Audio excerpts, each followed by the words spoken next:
They'll blanket you in Wi-Fi and profit off the radiation. Congregation collecting the people for that Satan. I keeps it blazing, cause I can read between the lines. I ain't blind, we unwind what they're really saying. Genetically modify what you're tasting.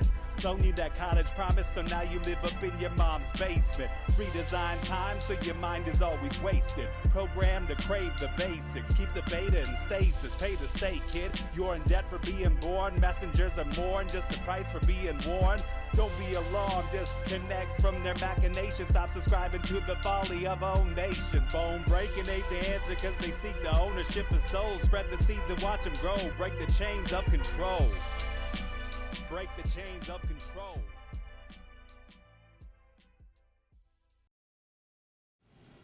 So we, eternal balance of all that is good, true, and beautiful friends, tonight is a heaping pile of disconcerting and unnerving invasions into what feels like the most sacred and central to our lives, our bodies, and our minds. Attachment to and identifying with these bodies and minds, we are wont to think of them as safely under our control. But what happens when they aren't? Who possesses the double fucked evil of both the capability and intent to invade our inner sanctums? And what happens to our lives when we aren't the ones steering these vehicles? Tonight on Rogueways, we find out from two fearless warriors who have been through fresh hell and back again and have bravely fought through in order to bring us the ways and the means to understand our enemies. Welcome to both Gordon Hamil and Snake Jones. How are you both doing tonight? Fantastic. Great. Thumbs up. I feel like the people, amazing. Yes, thank you.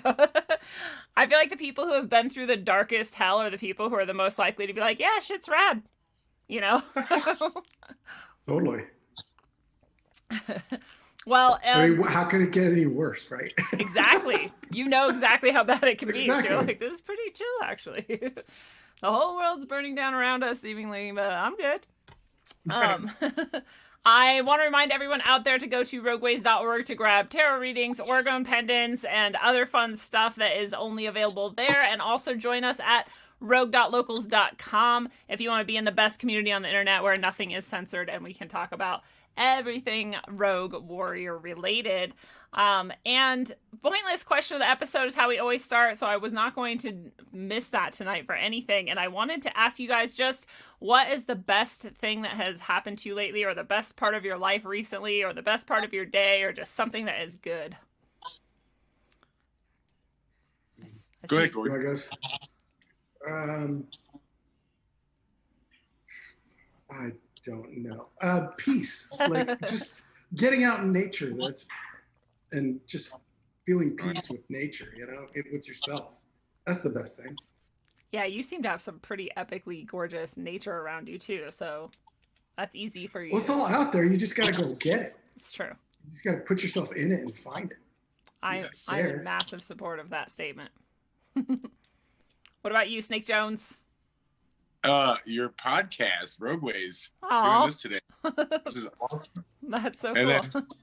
Then, like Gordon said, man, nature. I'm out in nature. I'm smack dab in the middle of thousands of acres of glorious national forest. I saw you like breathe that breath as you like thought about it. You're like, ah. I'm jealous. You just moved into what looks like and seems like some of the coolest area ever, and that's a pretty awesome life achievement. I think so. My wife said, "I'm happy." And I'm like, "Yes, you are." Out to here. It's like a surprise. Like, wow. Yeah. You know, I've been married 25 years, so. Congratulations, man. You finally made her happy. Yeah, I got her. That's what she said. That's so awesome. I totally get it. Well, before we get into everything, I basically wanted to have you, Gordon, remind us, and maybe this is too tall of an order to fill, I don't know, but you did a whole episode on Rogueways where we talked about, what you went through and what's going on and what has been going on with you, but I wonder if you can, like, give us the version of that is, like, compact within, the gist of it or something as best as you can for people, because I want people to go back and watch that episode and get the full story, and I'm sure bits of it will come out tonight too, but just to kind of catch people up if you can. Okay, so in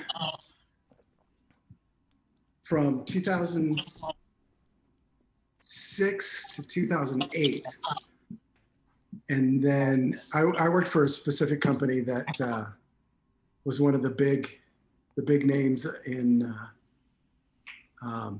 defense contracting. I worked for in the drone programs, and I ended up getting, I could show it again if you want, but I have an implant in the back of my neck. And then shortly after figuring that out, I was diagnosed with a brain tumor, which is exactly where the company that I worked for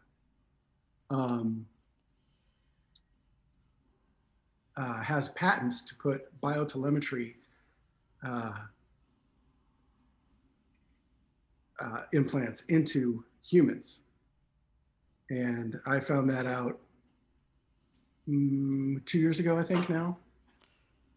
And yeah, it was kind of a fresh hell. Yeah. To put it lightly. Yeah. Yeah, I don't know how much you want to, I mean, anybody can go and look at that. Yeah. No, that was basically So, what I wanted to get out there. Just I think people, have a hard time understanding how you could probably say that like so simply and easily, but when you've dealt with it for as long as you've dealt with it and talked about it as much as you've talked about it, like this is just a part of your life. But for a lot of people out there listening, they're like, what the hell are you talking about? You had an implant and then a brain tumor with where your company had telemetry device implant patents or whatever. You know what I mean? Yeah. But my choice was, I got to the point where my choice was brain surgery or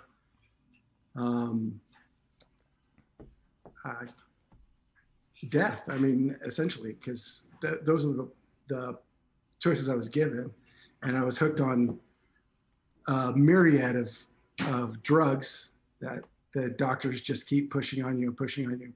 So, and just creating this cycle of depression and anxiety. And I basically got myself into a rehab to get off all medications and basically everything. And then put myself on a ketogenic diet, because even after I was off everything, I was still having seizures because of the brain chemistry thing was so messed up.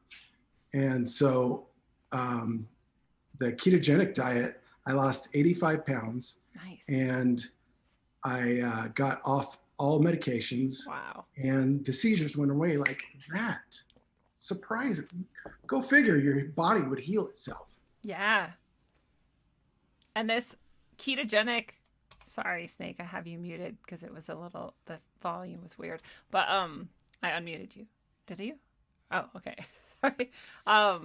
The ketogenic diet is associated with the reduction of seizures. So that's really interesting. Did you know that when you started it, or did you do it just for weight loss, or was it like? I did. No, actually, my wife found it. She filmed me having seizures in the middle of the night. And we found out that the ketogenic diet was created for epileptics. They were using it in the 20s for epileptics and seizures. And so I did that, and it like fixed a myriad of things. Wow. And is that something you do constantly, or is that just, sorry, this wasn't actually supposed to be a keto time, but I'm like, I want to know. Yeah, I do it all the time now. Like it's, once you've changed your habits, your lifestyle, I don't eat wheat, I don't eat soy, and I don't eat sugar. That's the formula. Yeah.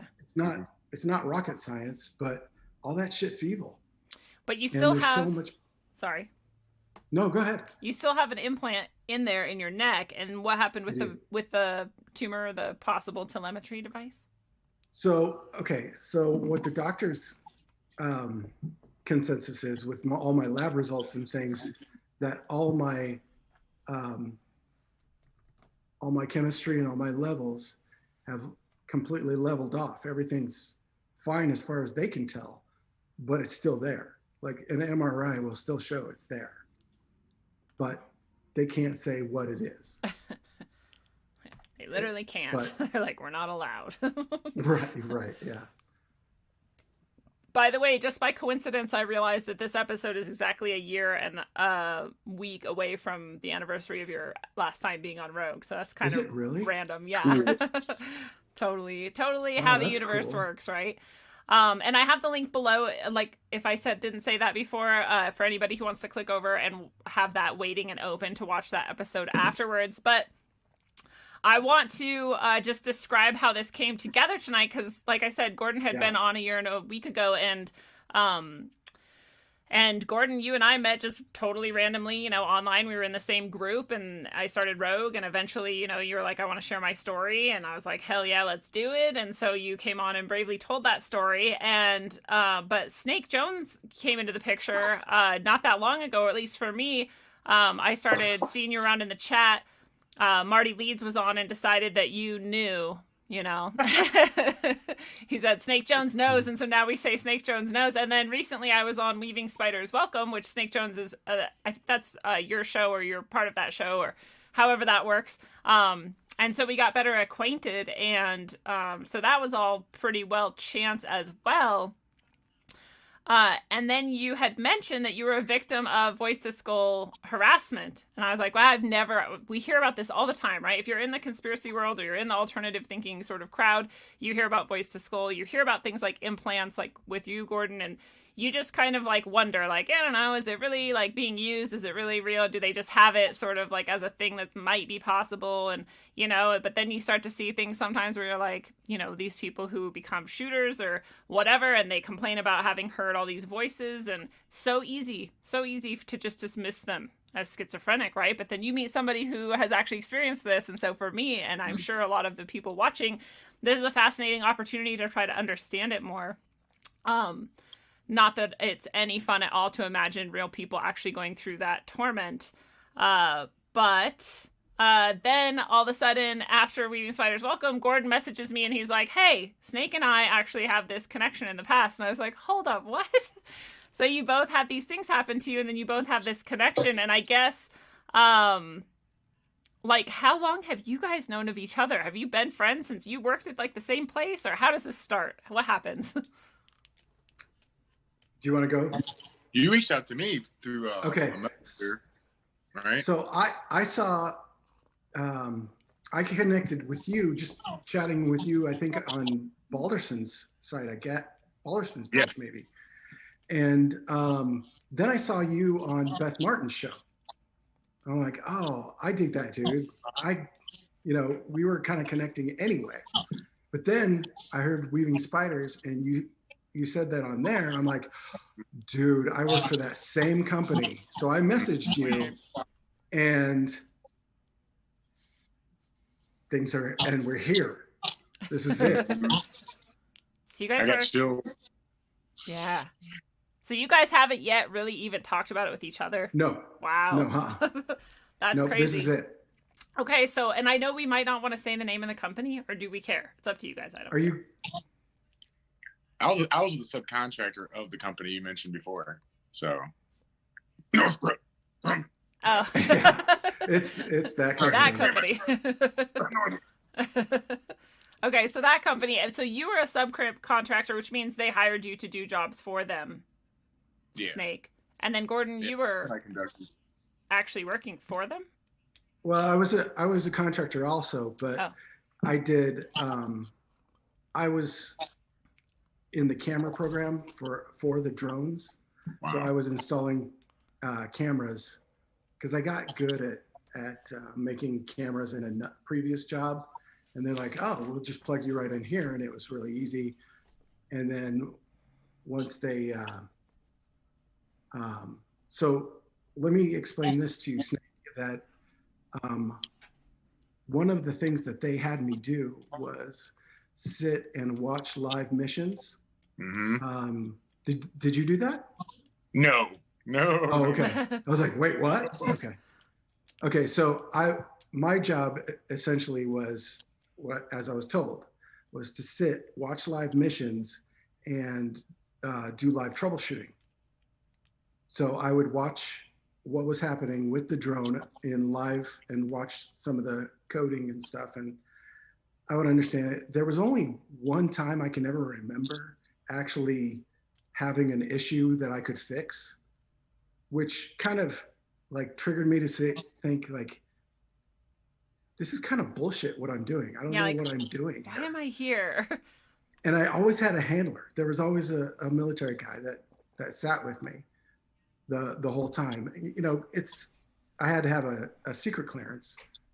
So of course, you know, I could see secret things, but I couldn't, you know, disseminate them to even my staff that I worked with in the assembly. But they were reading me while I was watching this thing. I know that's what it was happening, right? Because that's what the patents do. That's what biotelemetry is kind of about, right? It's reading all your vitals and your like measurements and location. Well, biotelemetry sits on your spine, like, and yeah. How does it? It's just reading. Is it just reading your electrical pulses somehow, or what? How would it? So, the idea is that you could send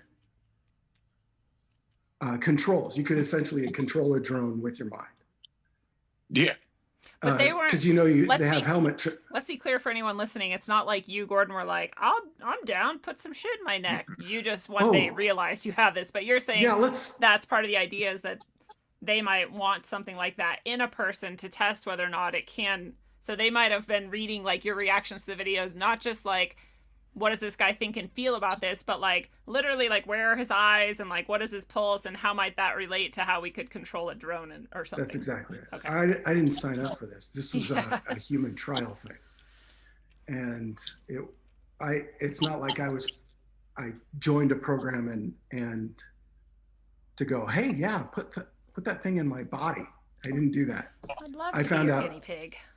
I found out a decade later that actually 15 years later that's what was happening. This is out of the Predator drone program. This is all offshoot from it, right? You think that's directly related? This was Hunter, which was a precursor to Predator. And Snake, did you work in that same similar program as the Subcred? Okay, so how are you connected? I landed out in California, broken homeless in 2011, and I was living in a sober living. I needed a job. That happened before. Oh, okay, I thought that was part of what happened afterwards. Okay. This is 2011 because you got to know that this drone program. I mean, we'll focus on that. Bush ordered 15,000 various Predator drones to be built and produced. You can imagine from the military-industrial complex and how that works. Yeah. So I guess all kinds of programs got shot out. All kinds of companies bloomed up. But I just got this job through a temp agency, and it was based on my mechanical engineering background. And I just went to a temp agency. It was $7 an hour job plus bonuses. I think the most I made was $9 an hour with bonuses. But here I am. Really? And in California, nonetheless. Check this out. I found that out later. Everything had changed. Like 10 years ago, you were making 20. And it was you had to be skilled, but this particular company, their headquarters were in China. They had another location in Mexico City, and then they had the one in near Irvine, Rio Berlinda. And so, what I found out through my partner, which is my coworker, who was actually also military, could have been my handler for all I know, but good guy. That he's like, this is weird. He's like, I've been in semiconductor assembly for 15 years, and the pay's going down, but here I am, and I'm working with all these Mexicans that don't speak English. They're taking them up from Mexico City to work in California. Yeah. So we were just working the piloting station, wire harnesses and whatnot, and but I got to see a lot of things going on there. The people I worked with that weren't Mexican were like me. They lived in a sober living, got a job through a temp agency. I had a couple individual friends. Well, became more than friends, like Wendy and a couple of these other people. Well, they started dropping off one after the other. you know, like went crazy. I thought they relapsed or something. And that's just not the case, especially from what I've learned since then. My friend Wendy, God, this pisses me off. Yeah. When I look back on it and I saw everything unfold for her, and then when all they did, like, things were happening to us as a group, and they were targeting us because I guess we're addicts. We didn't have family. You're addicts and you're immigrants, so they're like, cares about these people. Yeah, addicts in recovery. We were doing great. I was doing amazing. I was like, 14 months sober up to the time they let me. They laid me off. But and I'll just fast forward before I put any more information from what I learned. But everyone's gone. It's me and my partner Bao, who actually is a North Vietnamese communist fighter who fought in the Cambodian War. Oh wow! I'm serious. This is the real deal. Yeah. And Bao actually had an opportunity to kill Pol Pot as a sniper, where he followed orders and did not. He was ordered not to. Oh my shoot him. God. That's insane. Yeah, so this is me. I'm in California listening to Mark Passio because we'd listen to, and I'm learning all this stuff. And here's a living example. Anyhow, but it finally came to Wendy when she just watching all that happen. She had just gotten laid off herself or left and come back one day. So, but I'm sitting there at my desk, and I'm not kidding you. A woman's voice in my head says, "Aaron," and I'm like, now this is. Nick Begich is who it was the first time I heard about it, and I heard other people talking about these kinds of things at the time. I was getting, the psychopath with the primary psychopath conversations going on, Jay Widener, and these kind of technologies. I mean, I also had a practice, had a meditation I would do. I would say, "Thy will not mine be done," or I would do the 3rd-step prayer out of the big book, 7-step prayer, serenity prayer. I mean, all day long, as much as I could. This is the discipline because that's so important. I got the Jerry Marzinski schizophrenic thing going on. And anyhow, I think it's the only reason, coupled with just being a little bit aware of it, that I knew that was coming from that. Like somebody was like talking in my head. Instantly knew that it was not something like broken in you, but that it was coming from somewhere into you. And smart. I look up and I go, No, you're not. That's right. And Aaron, and I'm like, no. Next day, the head engineer, he's really weird guy. He came to me at lunch and grab your stuff, we got to go. And I'm like, we got to. What are you talking about? He like raced me out of there. Kept apologizing over and over again. I'm so sorry. I'm so sorry. Wrote me a letter of recommendation, which it didn't. And there I was standing outside, and after almost 14 months being really good at what I did, without a job, and they laid me off when they had tons of work, so. Yeah, the wars weren't ending. Well, I've got more after that, working with addicts for, continuously for 7 to 8 years, and I started noticing things and claims people were making and stuff like that. I generally don't talk about that much because it's more of 4th and 5th step kind of stuff. Yeah. But then also, I didn't want to put that on people when I was listening to their stories. I didn't want to go, "Hey, you might be a targeted individual," or you don't do that. You just listen and watch, and you could see that that stuff was going on. So, but there's definitely like Gordon he was in it. Me, I'm on the side. I got the little snippet of it. Yeah, so I think, but you experienced it and know that it's, because again, like, I just think sometimes you can think like, yeah, I guess maybe they have that technology. I literally tell myself it wouldn't work on me. They could try and I wouldn't even hear it because I'm like so special or something, like, yeah. But like to hear that it like happens to a real person and here you are telling us about it is like it brings a little bit closer to home, Well, I like to talk about it, even if it's a little bit, because someone else might hear it later on if it occurs to them, or it's occurring, or they're noticing things, a family member or something. They could take some action, maybe not feel crazy, because that's I think, I don't know, that's it's the worst thing in the world. I heard Gordon earlier talking about being with a counselor and what, so you're abducted by aliens, and he's like, that's not what I said. Yeah, good story, because that's what happens. It sucks. People don't know how to listen. Yeah, they really don't. They don't. Especially the professionals.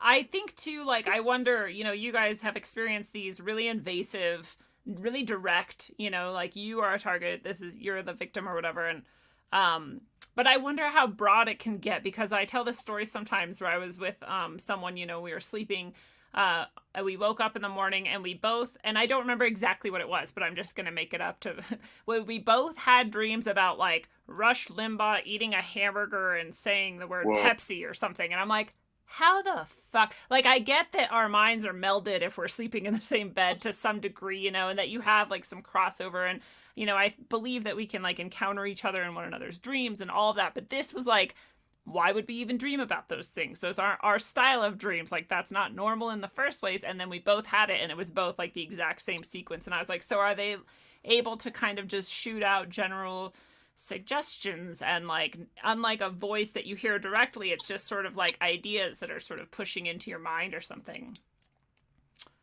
I know none of us have an answer for that. I just like, well, I have a question for Snake. Like, what kind of field do you think they were shooting at? Like, what kind of equipment I don't know. I know it was the HR department, because they started messing with us, I don't know, 4 months prior. So somewhere in the middle of my work there, and they were messing with our paychecks and doing weird things. I had just, everyone, you know, elected me, our group, to get hired on. So I went to the tip agency, I did this, I went to H&R, and they were weird. They're these women, and I look back on them now, I'm like, something wasn't right.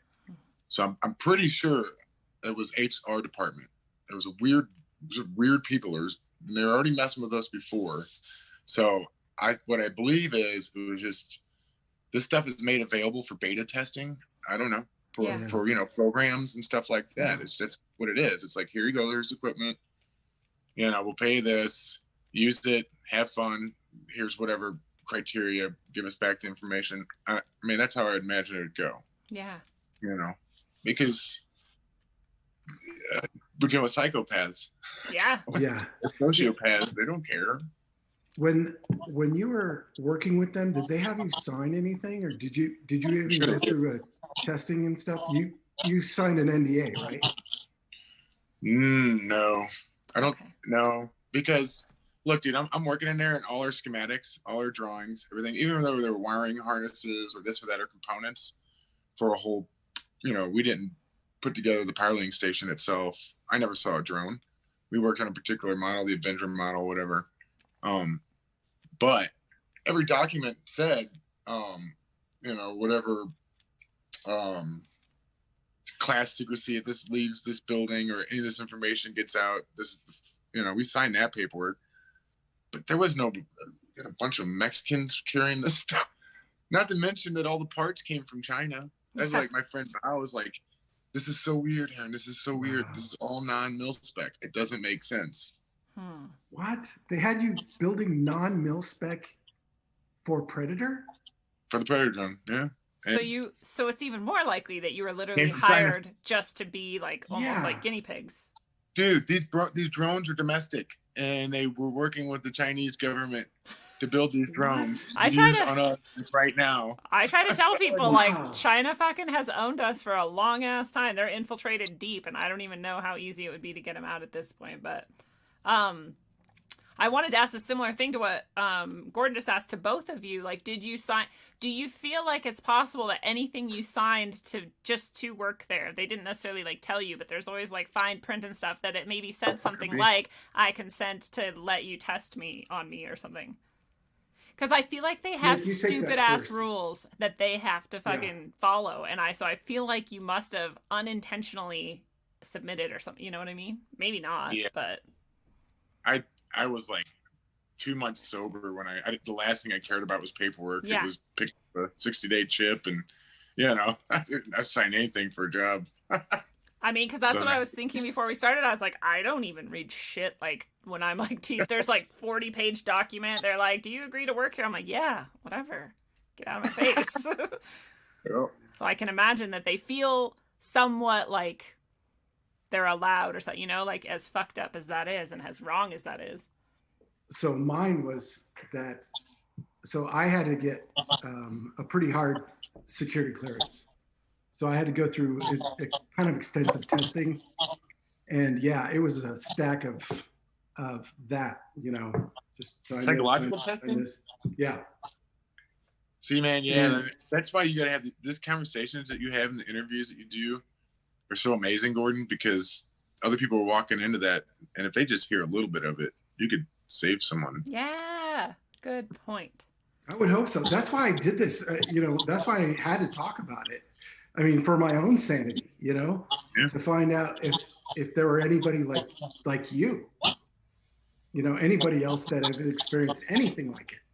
Because I watched what they did to Wendy. I watched them do to another friend, Jason. What they did to Wendy was pure fucking evil. This woman was having apparitions of the angel Michael, and I mean, she was an amazing woman. She had almost over a year of sobriety, was like, and doing all this stuff, and they destroyed her. And it's murder.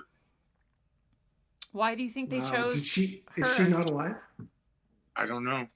I could never be lost. She's not on a Facebook account for her anymore. I don't know. It just hurts me to death. Mm-hmm. You know. Why do you think they singled her out? And because we're easy pickings. We're like I said, she lived in a sober living. I lived in a sober living. None of us had family. Like my family was back here, you know, and it's too easy. Who's gonna care? And plus, it looks so much like a drug relapse. I thought she'd, but I have no meth addicts. I've never seen anything like it. I'm like, but now I can see it. Also, there's a lot of good content out there. People talking about being TIs, and that's when you go, oh my God, that's what that was. Wow. Yeah. And then how bad, I mean, because you didn't know. How would you have known that this is what's going on, and that it wasn't the simplest explanation is that she did relapse, or that's whatever, psychosis set in for some fucking reason or whatever. And now you're like, oh, fuck. You know? But how would you know? And like you said, that's why they do it. That's why they choose certain people, and that's why they fucking do it in the way that they do it. And it's too easy to pass off. And who do you turn to? You know, I mean, if a counselor, like you said, sometimes, I mean, I don't know. That's probably why our experience is to take it to good account is if you could at least catch someone in it, maybe, you know, like Gordon. That's why I think your work is so important. You can help somebody. Well, even some people in the chat are already like, yeah, me too. Similar types of things. So I think it's good too, just for people who, even if they have already experienced it or have already somehow averted it, to just have that experience of being like, okay, I'm not alone, and this is somewhat cathartic to like be able to be in a place that's safe to kind of explore all of that. So you're both very brave and very honorable for sharing about it, and it's very helpful to a lot of people. I don't know why people have a hard time with implants. There's so many people that want them voluntarily and get them voluntary and have for decades. Yeah. Especially military. But when someone comes and says, hey, I got an implant or something, and it wasn't voluntary, they will call you crazy. Like, what the, how is that? So I mean, that makes it suspicious that maybe these doctors are still in it or something. I don't know. They know something. Yeah. Well, they are. Yeah, there was I found an actual, it was 2016, I believe it was, that they actually had a, how to do it kind of, what do they call them? Webinars. That the doctors actually showed the graphics of where they implant them and how you do it. Like doctors you had to have credentials, of course, but you could go on and actually they could teach you how to do it.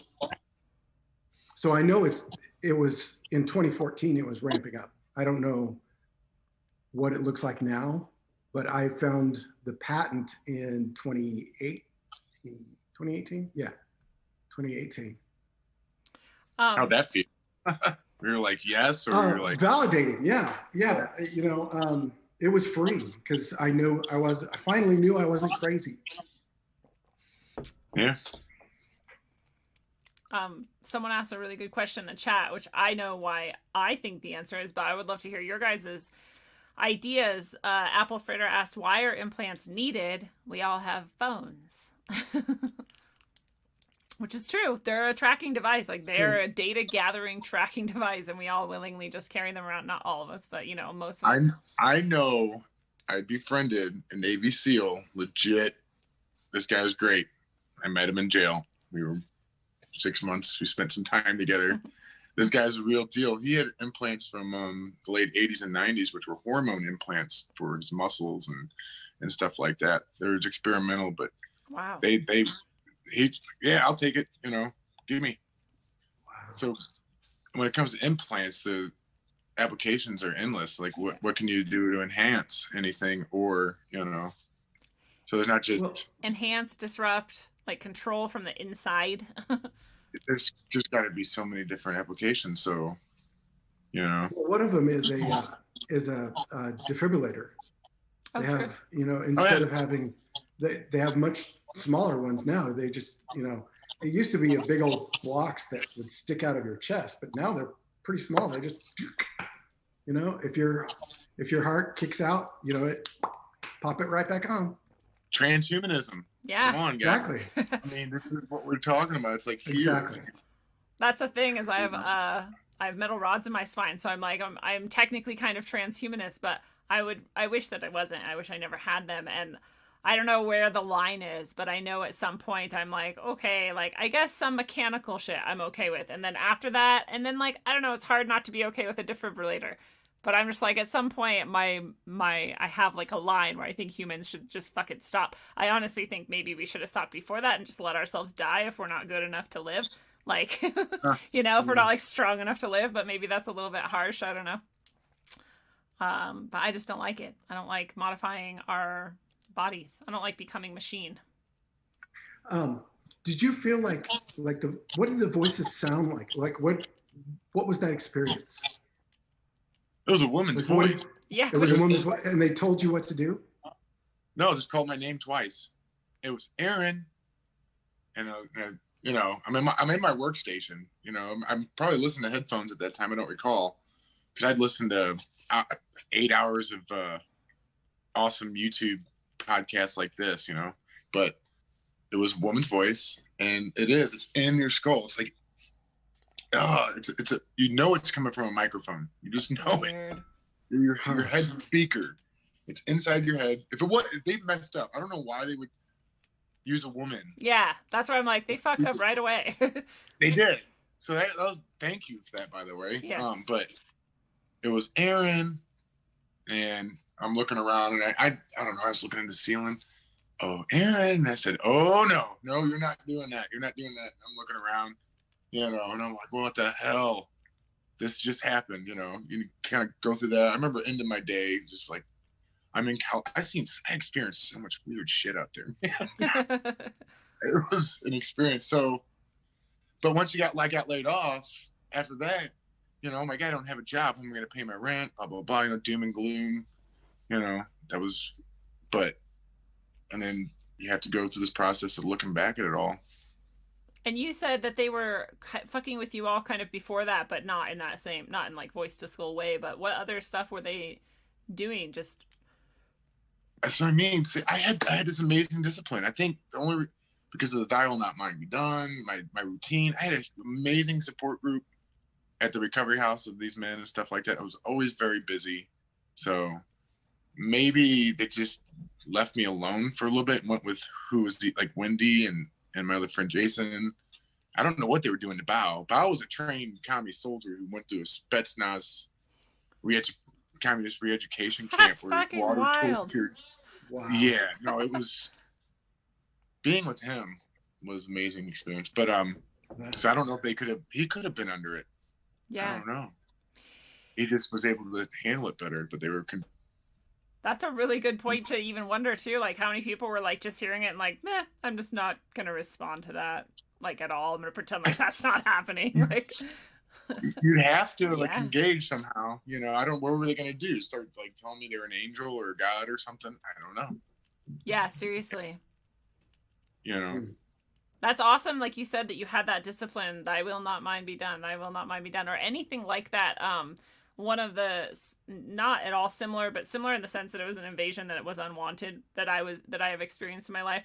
Part of how I got through that was also a mantra. a positive mantra, and it's like so simple. It's so easy. And if you have it Yes. already ready, then when something like this might happen to you, you can just fall back onto it. But if you don't have it ready, like it's way easier to fall into like chaos or like fear response or whatever, you know, that's not going to be as effective. And so I cannot like stress that enough. I hope that everyone listening develops for themselves a prayer or a mantra. I mean, I think that's the purpose of them, right? Is to give you this thing that you can fall back into and use in a time of need.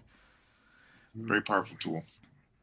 One of the things that worked for me was in meditation. You know, I used to be a voice teacher, and one of the things I used to teach my students was the vowels. And when you do the vowels as a voice training thing, like you do it as a e u a u a. But as you sing that as a Yahweh, what does it say? Yahweh. You hear that? Whoa. Yahweh, exactly. That's just the vowels. And so Gordon, I would do you know what I was that. doing this morning on the way to work? I was so sleepy and I was just trying to stay awake, and I was doing the vowels. No joke, really? Yeah, and like I was just getting that tone in my voice. I swear to God, and I didn't know why I was doing it. What the fuck? That's Wow. rad. Right on. That is so cool. But yeah, that helps me. That helped me a lot. That's so cool. So That's this is rad. what was It does. Like, what does that even mean? Yahweh is the vowels. You know what I mean? It's like I the don't know. space. It was Okay, this is what it is. It's the spaces in between, because vowels don't actually even exist in some languages. That's right. Because they're just the spaces in between consonants. But so God is like in the spaces in between shit. right. Exactly. Writing it down. That's awesome. That's fucking rad. That's the thing again. I'm saying, man, the universe wants to conspire with us when we're on the right track, when we're following the right path. Like it wants to help us. It wants to bring people like you guys into our lives to expand our reality. And you. Nice. And to bring us all together here to talk about it, so Exactly. we can, find shit like that, like Find power in that. synchronicity and fucking awesomeness. That's amazing. Yeah, where that's true story. I took a second for me to even share that because I thought he was gonna think I'm a weirdo or something. But yeah. We're used to weird shit around You're here. in the right place, pal. Yeah. Somebody just brought up Morgellons, and I was just talking about that with Johnny today too. And like maybe I should do an episode on it soon, but I was talking about how I think the reason I haven't yet is because I'm so deeply disturbed by it. I'm as disturbed by Morgellons as I am by them putting implants into people and sending voices into people's skulls to make them feel like they're insane. Because all of them feel like things that you can't control. And I hate that, you know, like I hate that there might not be something that you can do about it. And I know there always is something you can do about it. We just talked about things that you can do about it, right? Like even as simple as a mantra. So I know that's true, but some part of me, and I'm sure a lot of people out there are feeling like this is fucked up because this is shit that no one could stop. How do you stop them from fucking sending a voice into your skull? You know? So I don't know if you guys want to talk about, Morgellons, if you have any thoughts on that, or just the idea of feeling out of control, or what you can do in those times when you feel like maybe they're way more powerful than me. How would I ever stop this? Have you dealt with that, Snake? Yeah, as a matter of fact, that one's a tricky one because especially one individual who actually did have a methamphetamine relapse, but I couldn't tell.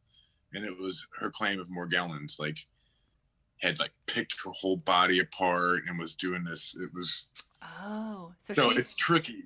I mean, this is why when it comes to like someone's mental health and you're really trying to help somebody and you don't want to, it's hard to tell. Yeah. And she might actually listen to this, so I don't want to say anything. She's doing great now. But that's good. I thought, oh my God, this could be Morgellons for real. She's saying it, and you don't want to discredit them. Yeah. And you're like, well, what do I do? You know, if it's not a relapse, there's Morgellons. I don't know what to begin to help you. Like, what do I do? Yeah, like I can't do it. Like if you were on drugs, I have at least a few tricks up my sleeve. Like if you're not, I have no clue. What do we do?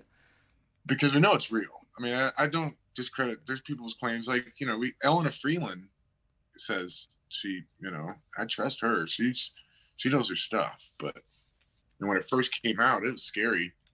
Watching some strange videos, man. Yeah. You know. Yeah, that's some of the first shit I feel like in like fucking 2001 or something. I was like, holy fuck, what is this fucking craziness? Like, oh my god.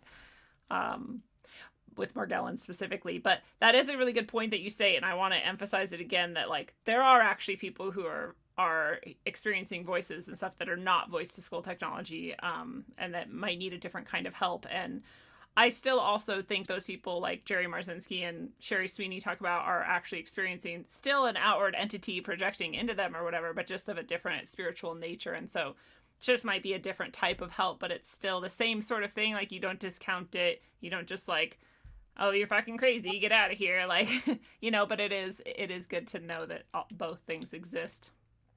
And that neither should be discounted. Sorry. None of those things should be discounted because, I mean, we know crazier shit. Yeah. The one thing I wanted to bring up about control or lack thereof was, I think and I don't know about you, Snake, but one of the things that kind of set me free was that I didn't have control. That whatever they could, and I've shared this on the what was it? Oh, in Eyes, I've shared it. I should probably share it on Locals also, but video of 2 Black Hawk helicopters coming directly towards me, threatening me, and that there was nothing I could even do about it. Nothing. And the only thing that I could do was which you probably had this freedom already, was you were already discredited because you guys are already in a vulnerable position. So that's why they're targeting you guys. Yeah. Whereas with me, if I could prove anything, I would be a danger. Yeah. Yeah. Oof. So they had to make sure that I knew that I was still being watched. I was being seen. So the fact that I knew I couldn't do anything about it. Yeah. And I think because I did check myself into a mental facility, that discredited me. Yeah. They were like, because we don't have to worry about him anymore. All right. He's a nutbag, of course. Yep. It might be good to add like really weird, crazy, bizarre things into your story just so you discredit yourself a little bit. Yeah. Oh, did you not get to that part where the 3 men were in my bedroom and I thought they were demons? Yeah, that was pretty crazy. Yeah. That is pretty crazy. But I knew there were people because I called him out, you know. There were 3 guys in my bedroom.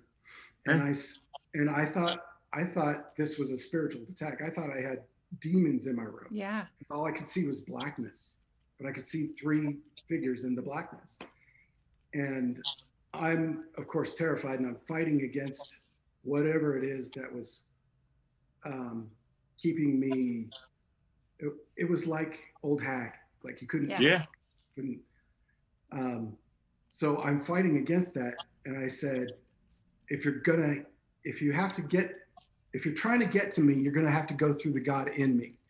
And the guy just scoffed. He's like, because he can see I'm trying to fight it. And he looks like this and he goes, like that. I'm like, that's a dude. That's a guy. That's a real person. Yeah. That's a real person. Because that's something I would do. Yeah. You know? It's a very human response. Right, exactly. So I'm like, these aren't aliens, these aren't demons. That's a dude in a hoodie. That's awesome story. You should share that more because have you experienced something like that, Sneak? The shadow. My whole thing started in 2011. I could not handle the shadow attacks anymore. Like the Night of the Crusher type of thing, the thing that would come at you. I mean, I've been choked, red demon-eyed, like it was the densest absence of light things would come at you, and I've still dealt with them, but I know how to handle them now. It's just like Gordon shared exactly. So it's funny for those of us who finally get to that point. I mean, it is something to work. That's actual spiritual warfare. Yeah. That God was in and stuff, and that. Yeah. So I mean, yeah, I'm listening. So in some way, it's like forces you to develop your tool bag and your fucking weapons and like keep your axe sharpened, you know. But on another side, it's like no fun to go through, and you're like don't want anybody to ever go through it. But at the same time, you're like, well, fuck you. Like now I'm fucking amazing, actually. Well, I can tell you from working with alcoholics and addicts, I learned pretty quickly not to bring that up. Yeah. I would, in early times, ask guys all the time, have you had this experience? Because there were, I wouldn't say 9 out of 10, but 3 out of 4 would actually shut you out. And they wouldn't, because you're trying to earn the trust of another addict or something like that. If you bring that stuff to them, and they don't. So everyone's experiencing it. They're not talking about it, but I'm, especially alcoholics and addicts, they are all experiencing it. Because demons love that kind of fucking chaos, and it's so much easier to draw someone into creating more of that energy they feed off of if you are likely to relapse or whatever, So they like all of us a lot. Until you're like far enough from it that they're like, oh, fuck. That person's like really hard to get any energy from now. They'll go for other people. Hey, somebody in the chats just mentioned PTSD, and I wanted to mention that to you. Like, have you been doing like PTSD treatment, or what did you? Because you in 1998, trauma, right? In 1990, well, first in 1994, I skipped school with some friends of mine. Went to a state park that I knew of. It was Merrimack River Cliff Park, where we can go smoke a joint. I was 8th grade. Don't want to be at school. Let's go skip and smoke some weed, And we found a kid who attempted suicide by jumping off the cliff. So that was my first actual kind of unhealed trauma. I know that because, and I don't know, maybe some personal conversation. In 1998, St. Louis County Police beat me near death. Oh, I got in an altercation. Yeah, forget about Rodney King. That shit ain't real. Yeah. Beating. And I was 19. So that trauma there too. So, but that's everything I brought to me in California, the recovery house. The healing work was service to others, really. Yeah. I learned more about myself from just wanting to help other people. And I'll see myself in someone else first, going through that healing and doing the work, support groups and stuff like that. And I'm able to, see a little deeper in my own experiences. But it's not overnight thing. I still got traumas creeping up, that stuff. I get around St. Louis County Police and I still shake. Yeah. That's my body memory, but I'm not afraid of them. Yeah. No, people misunderstand that about trauma. It's like you're not actively afraid when you're having triggers or responses. It's just your shit playing out without your consent. It's just happening. I mean, yeah.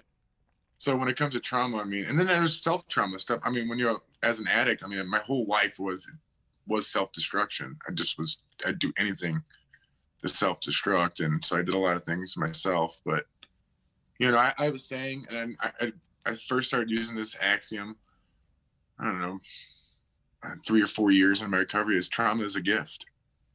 Because everybody was so obsessed. I don't like the term post-traumatic stress disorder. I feel like I don't like using it because of what doctors do in a DSM. They just, it's an excuse for them to give you a frontal lobe lobotomy with some kind of experimental drug. Yeah. Instead of, getting into support groups and stuff. So I'm careful with it. I'll just say trauma. Yeah.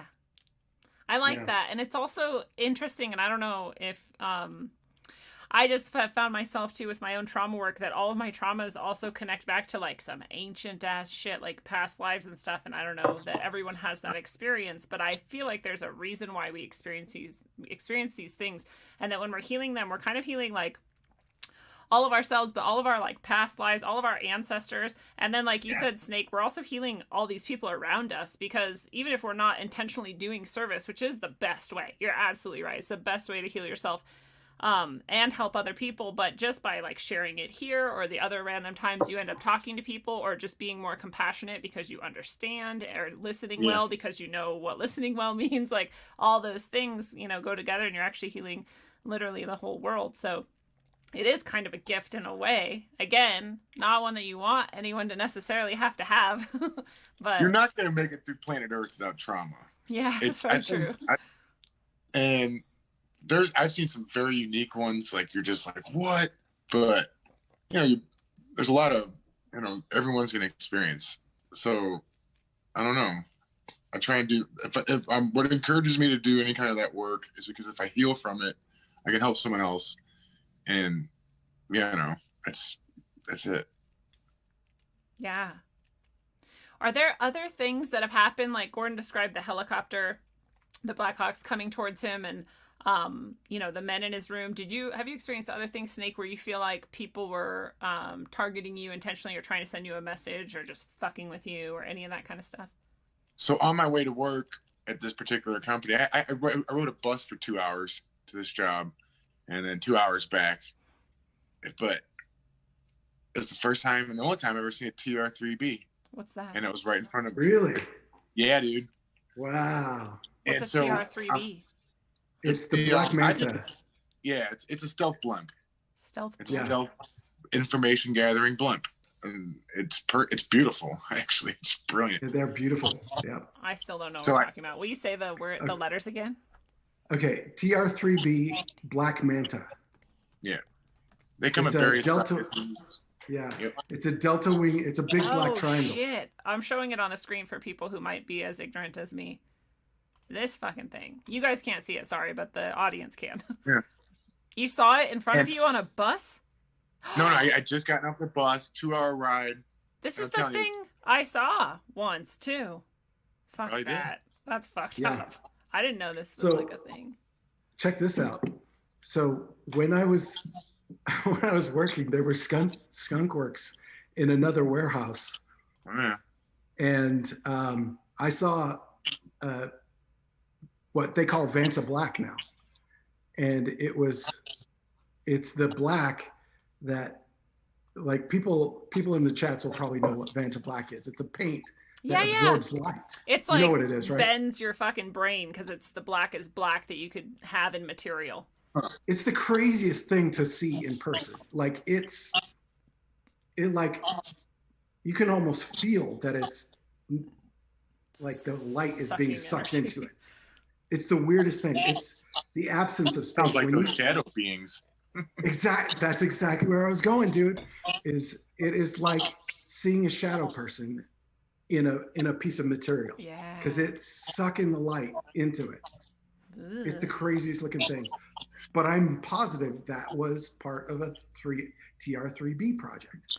Sure. So people are saying in the chat, you know, they're like, well, wait, is it aliens or not? Or is it like demonic or what? It's all of the above, right? Because for me, at least, I'm like, there is no actual aliens. There's no flesh and blood beings from another planet. There's interdimensional beings. Some people call them demons. Some people call them jinn. Some people just call them interdimensional beings. And they are working directly with all of these fucking elite people, you know, are worshiping them and working with them. The fucking defense contractors are surely working with them. Jack Parsons, father of fucking rocketry or whatever, was working with them and invoking them. Like, they're directly involved in all of it. So was it an alien, a demon, or a real craft? It was all of the above. Right? I think it was just a stealth blimp. But I saw it. It was definitely aware of me because it turned on for me. It had, and I didn't see the triangle itself. What I saw was the three. There's three white lights, and then there was that amber glowing center, and it just turned on, did a half spin. And when you see stuff like that, it's like your eyes are seeing it, but your brain's like, that what is this? It actually kind of hurt because I'm like, and then when it turned off, I was pissed. I was like, what is this? Why? You know, I didn't want to see that. What the, you know? Like, why are you fucking with me? Did you feel it was threatening? Did you feel it was threatening you? Mm-mm. Nope. But no, it I was- was just going to work. But it was a message for you, or it was like showing up for you, like you said. God, yeah. I reported on MUFON, and then I went to go look back for it, the report, and it wasn't there. MUFON is hella corrupt, by the way. Yeah, I did a good report, too. Yeah, they are. Assholes. So, yeah, that's what I've seen. And look, man, when you, this is what a targeted individual is. It's when you're in the bathroom or something, you're just talking about, hey, we should probably paint our wall. And then you get on your phone and there's an advertisement for, paint, whatever. And that's happening all the time. It's targeted individual. So you can work your way from that back. I'm telling you, I don't know, if they want to target you for something, they can, and they will. If they want to hurt, I don't know. Yeah.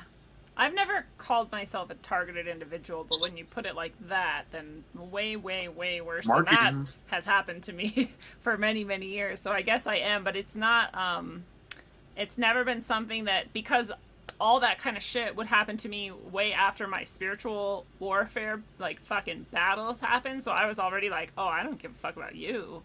Like, I already know that, like, all this material shit, like, doesn't matter at all. If I can fucking face a demon and come out fine, like, you didn't fucking, what, you're gonna, like, turn my phone off on me? Like, ooh, like, fuck you. You stupid assholes. They think they're so, like, most Def has some song or another where he says something like, they want you to think that they're the all-seeing eye, and they want you to feel like you're being watched all of the time, but they're not that fucking powerful. They can pull off pretty precise shit. They can fuck with some few people, and that's scary as hell. The fact that you heard Aaron in your fucking skull is scary. Yeah. But, like, can they do that to everybody all at once? Like, no, at least not yet.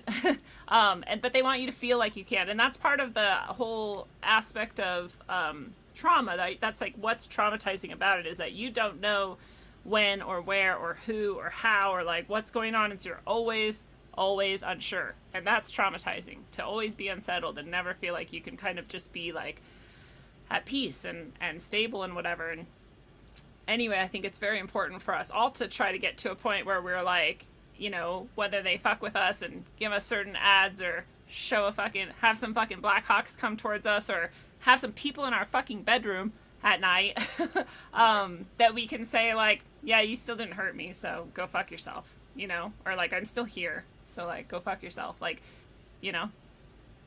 What's the worst they could do? Kill us? Exactly. And you've already been dead who knows how many times, so. Yeah, exactly. So, I mean, what are you going to set me free? Yeah. I love it. Thanks. Thank you. Yeah. Yeah. Gordon. They're afraid of the end. Look at I don't know, there's something weird there. Like, they're obsessed with living forever or being old. It's like growing old and dying. I guess I've been there, we've all, I don't know if everyone has been there when someone's passing. It's supposed to be a beautiful thing. Yeah. That's, supposed to be beautiful. And if it can't be for that individual, you can try and make it for them. Always, So when it comes to death, I mean, I'm going to make sure that my whole life goal is to die with at least some kind of honor and dignity. Yeah. And I don't care, even if it's a car accident. But these people that's what they're afraid of. You're right. Oh my God, they're terrified of it. Why? Because they They fucking want know. us to, yeah. They fucking And they know want their us karma. to live in our shame. Yeah. If you live without shame, like, Nice. what are they going to do? It's Learn absolutely- from they- us. Yeah, because you're right, Gordon. Because if you're living in your shame, then you're basically giving everyone else permission, and like you're almost asking them to like dismiss you and cast you aside, and like it's like robbing you of all your power and your community and your networking all at once. Like, what a fucked Exactly. up move. How dare you have a carbon footprint? Yeah. Carbon-based life form. How Yeah. dare you? Your farts are killing the world. Yeah. Which means that only men are killing the world, because women don't fart. So, one more reason why all men should die. Okay. Yeah, that's right. Yeah. Yeah. No, I'm very much against the oppression of men, which is a very real thing right now. But I wanted to also finish because I forget what actually happened with the people in your bedroom, Gordon. You had that experience and they seemed to interact with you, and then did you just fall back asleep, or? Yeah, it just I mean, there were a couple times, two that I know of that I have full recall of, because I woke up and saw them. I don't know how many times it actually happened, but I do know the thing that really made me start realizing that I wasn't crazy, that it wasn't just something I was dreaming, was my wife actually said, yeah, there were people here and that actually happened. Wow. So I knew it was a real thing, that they were people, and having that interaction and that response was real. But I don't know if it was a drug or some sort of EMF weapon or whatever that knocks you out, but that you can't do anything. I think you literally can't do anything, and it puts you out like that. I think it's EMF because I have had similar experiences, and I always would feel my body like fast, like vibrating. Whoa! Yeah. Before When did that start? I was like 14 or 13 or something. Oh, okay. That's a phenomenon that started for me in like 2010, 2011. You're in your bed and you're just vibrating, and you're like, what? You wake up that way. See, I think other people I think they were doing it to you too then, and because I always tried to figure out, because I don't know if I've told like the full story or not, but I think I mentioned it, Gordon, when you were on, that I also had, I think, 2 implants at either the same time or different times. I don't know, because I also did a lot of drugs, and so it's hard for me to keep timelines straight. But as much drugs as I didn't do as much drugs as the average like mental patient is even close to on, or like the average human probably at this point, because everybody's on some sort of like MSR, whatever those are called. Anyway, I wasn't high a lot of the times that these like things actually occurred that I remember, and that's probably why I remember them. I just can't like necessarily put them in a timeline order, but well, I don't remember my point was, except that I would wake up feeling that vibration, and then I would struggle to try to stay awake, because I'd be like, what is this? Why do I always fucking experience this, and what the fuck? And then I would like, it was like a heaviness would just like push me into like unconsciousness. And the closest I can come to something else that has happened like that is going under for surgery, where you just cannot even, you wouldn't even be able to choose to not, you know. That's what it feels like. Yeah. Like anesthesia. Yes. Because you know, when you can't count backwards, going into the twilight sleep, and then you're like 5, 4, boom, and you're gone. You know. And you wake up in another world. Yeah. Yeah. So then I'm like, so that feels to me like it's probably EMF related. But then you think about that. When I was 12, 13, 14, whenever this was fucking 28 years ago or whatever. So like, that's how long ago, perhaps, if that's what it was, that's how long ago they had that type of a capability and a weapon. Like, so what the fuck would 5G be able to do to people? Like, I don't fucking know. You know? Like, can it just like fucking modulate your entire fucking brainwave, or like, I don't know. I don't think any of this technology is new. I think what it is an ethics thing. I think from the last 20, 30 years, probably starting 2001, you know, Patriot Act, here comes your money, here comes all, say bye to ethics and stuff. There used to be people who say, we're not doing that. Yeah. I know we have the technology, but today it's just like, yeah, let's go ahead and fucking go in somebody's room and put an implant in them. Sounds great. How much am I gonna get paid? Yeah. Oh, that's the thing is I know those guys were contractors. Good point. Yeah. They were just like any other Blackwater mercenary or anything like that. Like, that's what those people do. Catherine Hughes, NSA whistleblower, she talks about her experience and how they target individuals, their communities. I drive around sometimes, and I'm looking around because I work utilities. I'm in all kinds of neighborhoods everywhere. And sometimes I'm in areas and I'm like, what do these people do for a living? Where are they working? Yeah. And I feel like that's kind of the area of stuff that they're doing. It's Get like, what I'm saying? Yeah, They're yeah. not- Mhm.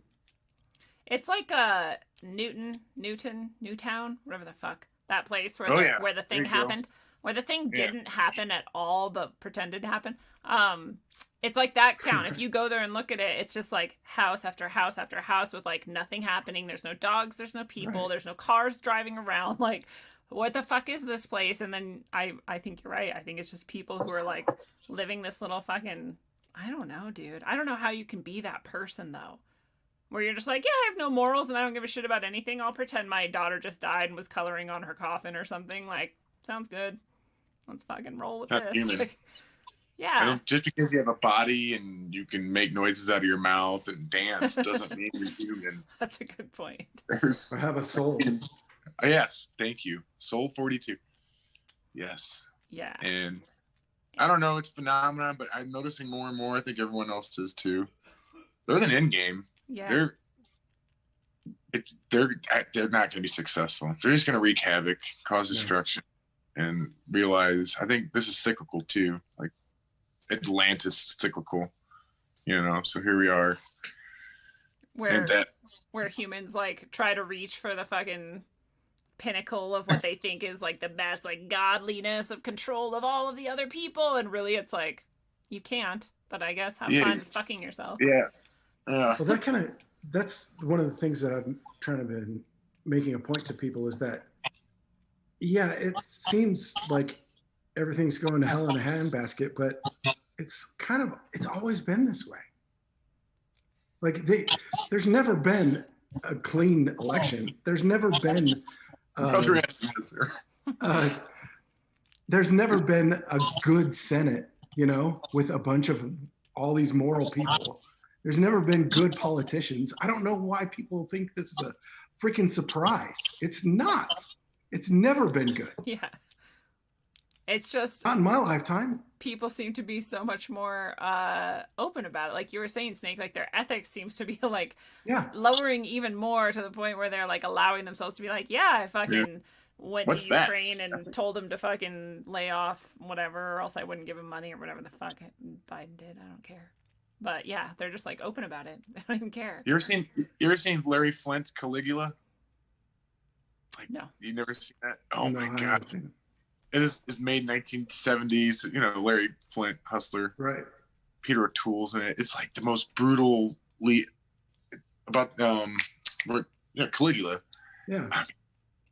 I think that's a documentary of today. They're doing the same thing. They're And human it was probably sacrifice. worse. The real history was probably worse. Yeah, they don't, and then people are good. People want to believe other people are good. And they, maybe we have to grow up as a society and go like, you're not good. And I say French Revolution levels, let's just start cutting heads off. So next time they think that maybe they can get away with that stuff, they're like, yeah, those good people, they're good to a certain point. They'll cut our heads off. We don't want that. Yeah, that's a really good point that I It's been real sometimes think about. nice. Yeah, if you're too nice. And like, it sucks. And I mean, is there really a need for anyone who is so naive that they don't understand evil? I don't think there's a need for that. Like, because I just think, does it have to exist for some reason? Like, I don't think so. So I always have this question then to myself, like, is lying to your kid about Santa Claus and like shielding their eyes when something happens, is that part of what leads us to have these people who like cannot deal with evil and therefore allow all of society to fucking crumble because they're too pansy ass bitch fucking stupid to open their eyes and be like, oh yeah, shit's real bad. Like, you know what I mean? Yeah. But then I'm like, am I the bad guy? Because I'm like, yeah, let your kids see Right. shit. Like, Right. And we're the bad guys because we want our kids to be aware of the world. of how the world is. Exactly. Like, It used to be rites of passage. Yes, exactly. right? Exactly. And now You're we're like, learning. never ever make my kid do anything. I mean, I had parents as a teacher come in and be like, why are you making my kid write an essay a week? I'm like, an essay a week is really fucking easy. Especially because I'm not grading it on anything except whether they wrote words on a paper that filled it up. Literally. So like that's it. And they're like acting like I'm torturing their children. And I'm like, you're the reason why the world sucks. Like you're, you know, like you won't even let your kid write a fucking essay. Like, come on. Like get the fuck over your child or whatever you think you're doing to them. You're really, really harming them actually. They have to fucking, go through some kind of rite of passage. We don't have anything like that. There's nothing challenging. You know, the most. I took my 9-year-old to Murder Mountain, the Baldersons. It was great. Oh, that's awesome. Oh, that's right. I saw that. That's awesome. They just, kids love it. They're afraid at first, but the fires were scary to them. All these things, they were always safe. Yeah. I know. They got to fucking live and be like, oh yeah, this is what life is. This is rad. Yeah, you know.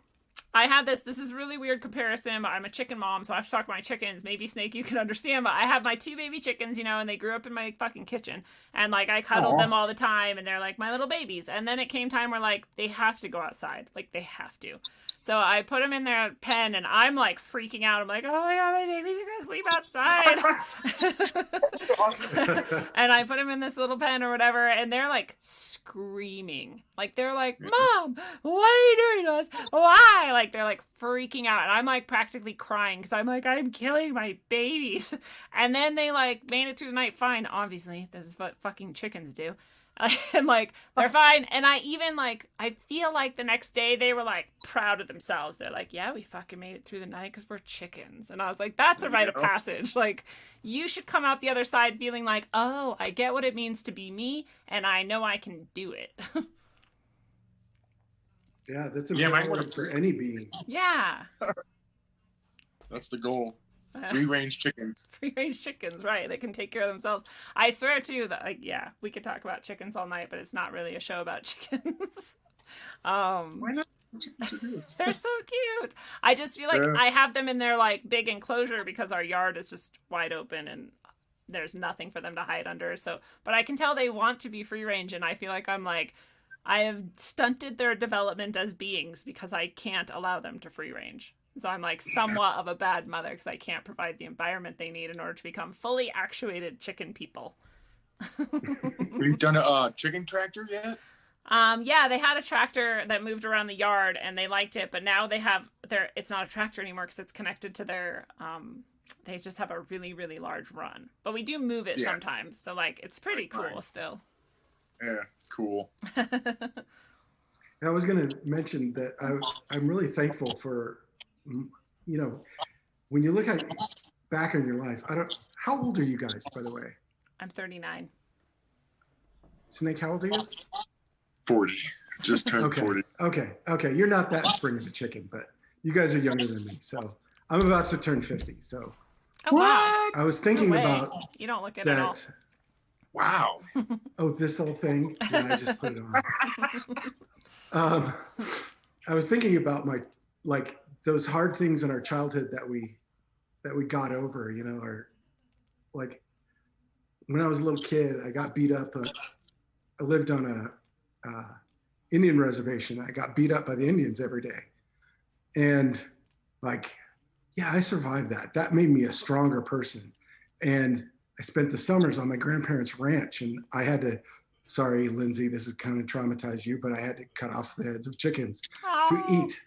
But you know, it made me a stronger person. I understood where my food came from. You know, I understand how the life cycle of things, you know, and I'm thankful for those difficult things that could be traumatic, but once you get through them, and once you get through the worst traumas, like everything else is like, it's just gravy. It's just a piece of cake, you know? Like, what are they going to do? Life is awesome. Yeah. Life is just awesome now. Yeah. It's absolutely true. So, and it helps you figure out what you're good at in this world, where your purpose is too, because you're going, I don't know. My happiest I've ever been in my life was working the ERs for the emergency opiate response team, the EPIC program. Wow. Like I was walking in on these, anytime there was an overdose in St. Louis, the EPIC program, if the hospital participated in it, could call one of us. We had an hour response time. We're in there. We've got money from Grant. We've got detoxes. We got priority. I had 100% engagement with every single addict. And I'd walk into the ER, and it was weird because I wasn't there to impress anybody. I only cared about the individual, right? But the doctors are like, "What college did you go to?" I'm like, "I didn't go to college." Like, where did you learn how to do this? I was like, crack houses. Yeah, I lived it. They were like, "What? Are you serious?" I'm like, "Yeah, this is a real deal experience. I've been coming to ER rooms for, thank you AA for teaching me the 12th step and how to actually help people." But that was a lot of trauma that got me to that point. That's true. Yeah, that's a really good point. I'm sitting here trying to just understand what makes something traumatic. Like you can have trauma and not have it be traumatic or something. I don't know if I'm using the right words, but it's trauma, like you said, it's just going to happen because we're alive, and that's just what life is. And anytime something kind of blindsides you or hits you and you're literally physically or spiritually or mentally or whatever, it's going to cause trauma. But you don't have to suffer from it from the rest of your life, right? And really PTSD and these things are really just us when we haven't yet solved or healed that problem or that issue. And once we have, it is now we have these fucking superpowers, because we went through it's just like the hero's journey. We went down through the darkness into the cave and we slayed our fucking demons. And because we slayed them, we could come out the other side. But now we have all of these tools and weapons and experience and knowledge, and we're the conquering hero returned to the village with all these things. We get it now, let us help you. Like Snake, the hero's journey, that's the hero's journey. It is fighting the Minotaur at the end of the end of the labyrinth, right? It is. And then the ultimate elixir is the fear of overcoming the fear of the unknown. Yeah. It's the one thing. Oh my God, no wonder they fucking robbed us of our rites of passage, because now we don't ever conquer our fears, so everyone's fucking afraid all the time, and that's why they're so mind-controlled. That's what it is. The people who are fucking falling victim to all this bullshit. I've been trying to figure this out for a week. I'm what is the difference between the people who are just mindlessly afraid and falling for everything right now, and the people who see through it? And that's what it fucking is people who have overcome their trauma and people who have never, ever had any or never overcome it. Right? I find myself in fear still, but when you have a good fellowship, when you have a good community, all it takes is one to show fearlessness. And what it comes from is what we're talking about, their individual amazing hero's journey that put them in a position where they're not afraid, and they're letting you know, and they're telling you why. And it's that encouragement. Yes. Encouragement. Yes. Exactly. I'm putting courage in your mind. And I've got my little unique thing that I'm good at, but that's another thing I'm so grateful for, is being around people like that, because and once you have that, nobody can take that away from you. You can never take that away from anybody. Once you have that, it's all gravy. And it's like you said, Snake, you're still afraid sometimes. I'm still afraid sometimes. Was it yesterday, or I think it was yesterday, that I spent 2 actual real life hours just venting at Johnny about, with a lot of expletives about how fucking pissed off I am at everybody. I'm just disappointed in the world. And I was talking about this thing where I'm I always do this to myself. I have this game. I've played it since I was pretty young. I think I was a teenager when I started doing this to myself, where I'm okay, if they had the button, if God came to me and was here's the button, Lindsay, do you destroy all of humankind or do you let them keep going? What would I do? And most of the time I'm well, shit's pretty fucked up and evil, but there's enough good and hope that I'll let them keep going, And every once in a while I'm die, everybody die. And that was one of those days where I was I fucking hate everyone. I am disappointed in the fucking world right now. And I was just went off on how much I fucking hate everybody. And when it comes down to it, it's because I'm really scared that they're all just gonna let themselves fucking go. I'm you're letting yourselves do that. And I'm scared about it. And so it's not that we don't feel fear or sometimes hatred and world-killing disgust, but that we are able to go through that and get over it and come back to a place of okay, well, here we fucking are. Or yeah, there's dudes in my room and it's scary, but what? I'm not dead yet, so here we are. Yeah, that's funny. I was thinking about that what's that quote from? It's the Hangover movie. The Asian guy where he's like, exactly. But did you die? It's true though. Like, there's a reason why that's funny. Yes. Yeah. Because It's did you true. die? No, get over it. Yes. It's true. And if we had more of a sense of that from as early as possible, not that I want to fucking traumatize kids or like, but like there is a reason why we had rites of passage, and it got us to that point where we could say like, well, I didn't die, and I'm probably not going to die very easily because I'm a pretty powerful being. And even when I do die, oh well, like everybody does it, it's gonna be okay. Yeah. How are we a society that's so lost when it comes to the matter of death? Well, that's a thing I think is undone on purpose, too. I think they took away rites of passages, and they took away our connection to death. Because think about how intimate it used to be with us. Like, you lived with your many generations, and you watched them die, and you were there, and they sat in the room for 3 days or whatever. And people fucking looked at the body, and then you went and watched them be put in the ground, and all your animals that you raised and or hunted, or like you like were death was a part of your life. And now we're like so sanitized, like we don't see anyone die. If we go to a funeral, the body's already usually like not even anywhere near us. We don't see it at all. You know what I mean? Like, Yeah. we don't have any connection to it. Nobody kills their own animals. Well, we used to have memento mori on everything. Memento Like, consider your death. Do you guys know the term memento mori? No. No. So, okay, in the 16th, 1700s, it was kind of like a meme. Like it's the skull with the two wings that's on tombstones stamps. and stuff. Yeah. Like tramp stamps. Yeah.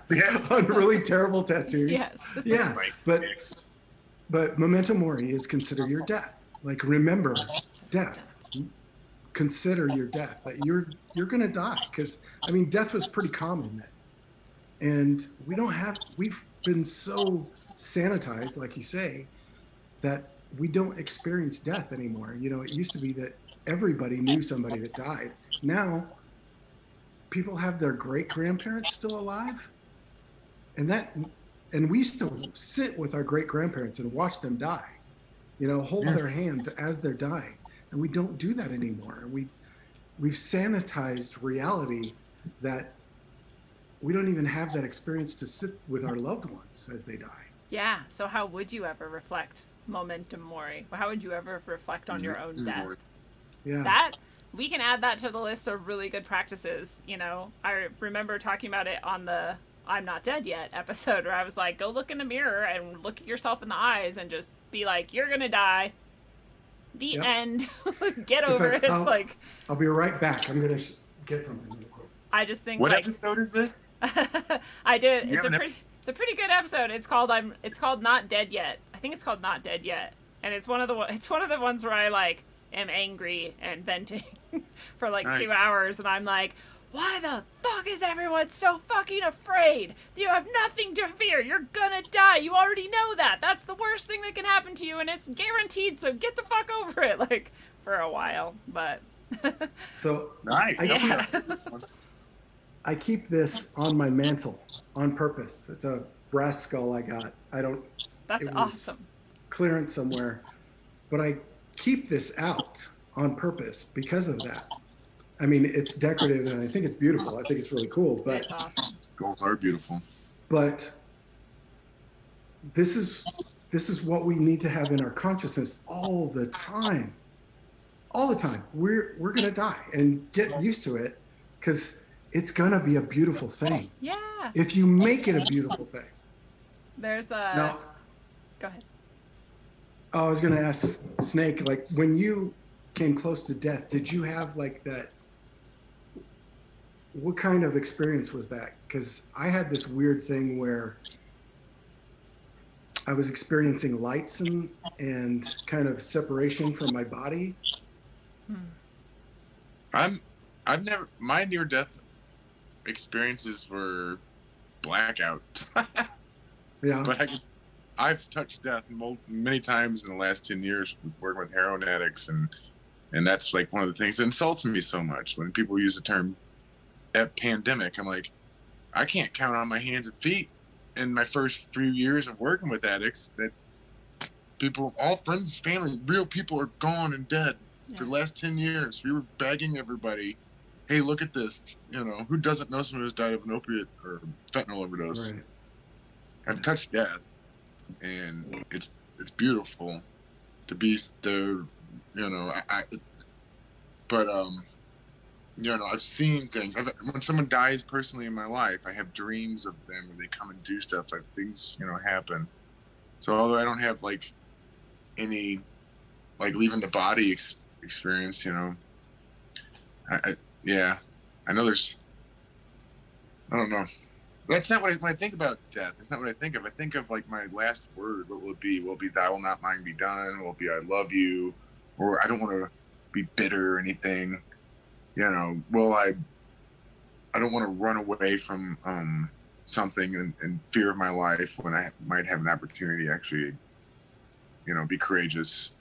You know what I'm saying? Like that's what I think about with death, and we all have family, and what you want mostly is you don't want anyone, like you want people to know. Aaron or Snake was man, he had a really good understanding of his death. He was a real spiritual, grounded guy. Like he knew what he was looking at, and that gives me peace. Yeah. You know, your loved ones. Yeah. So that's what I think about with death.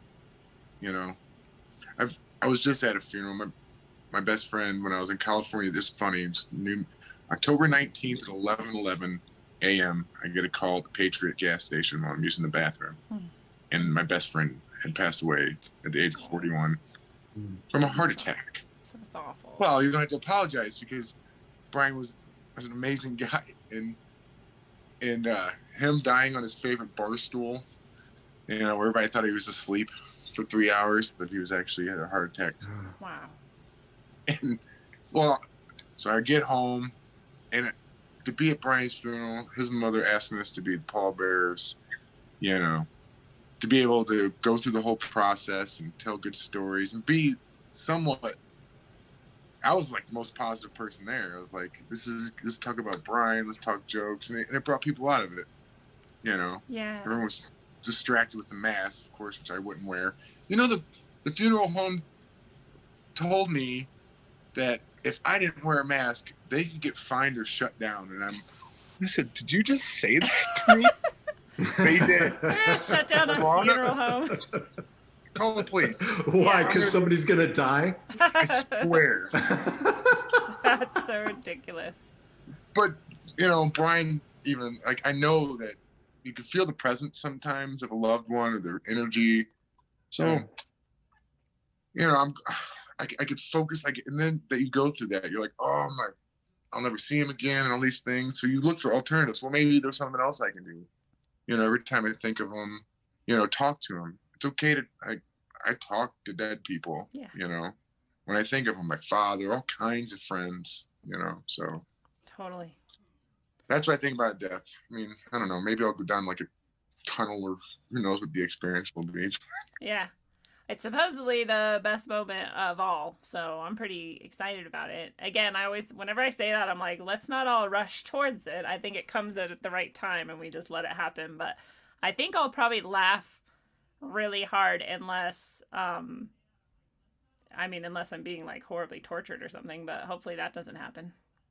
I just like to know that I'm dying though. Like I have this, it makes me upset to think about being like shot from a distance and just not knowing that it was going to happen, and then like not being sure what's happening for a minute or two, you know, like I feel like that's how you become like a ghost that just hangs out and doesn't go to heaven or wherever you go next, because like you're confused about what's even happening, you know.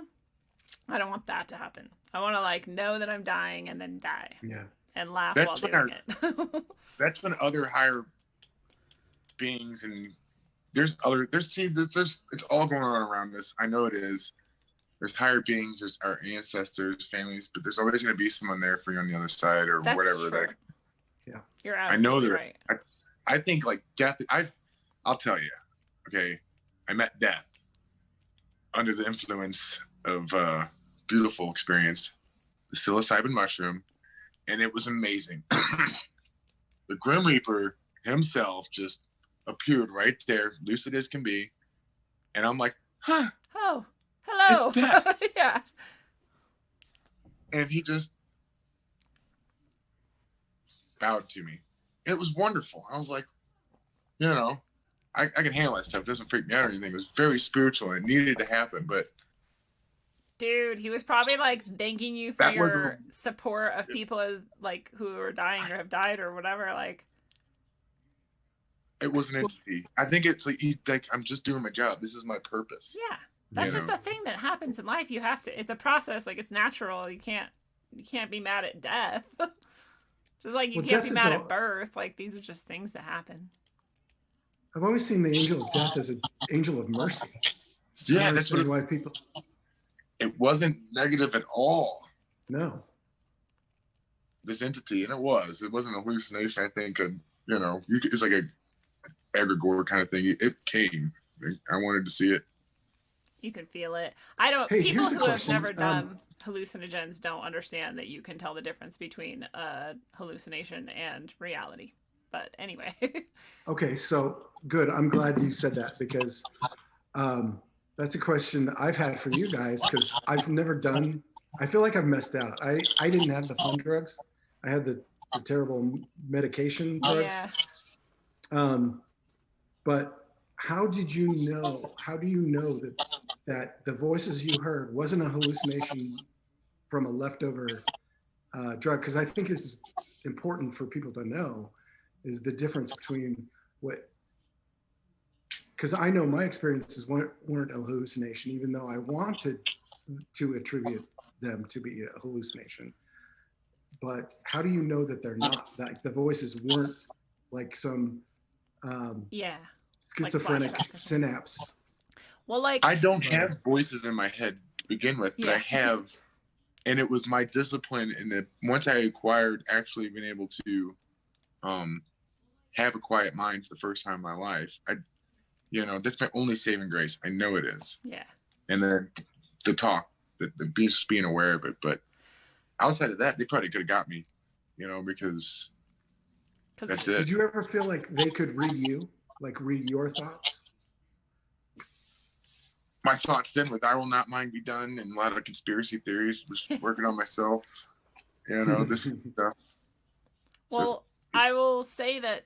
So, like, if you're on a hallucinogen, the visuals you have are like patterns and movement and like I don't know, like maybe something happens and you misinterpret it for a minute and you're like, holy shit, there's like a dragon coming. You're like, oh, never mind, it's like bus lights and a shooting star. Yeah. So like it's not like I at least have never seen something that wasn't there, period. I've always been able to understand what I'm seeing, even though I can tell it's not reality, so to ask like how can you tell if it's a hallucination or not, it's like, well, hallucination to me at least is like really obviously not real and everything else is really obviously real. But I did do mescaline once and I did see things that were absolutely not there at all. I think they were, now that I have like a deeper understanding of spirituality, I think those were real things. They just weren't, I knew they weren't in physical reality, like a giant like slug like dropped out of the ceiling and was just like hanging from a strand and like watching me. I was like, that's not actually here. Awesome. It was pretty weird.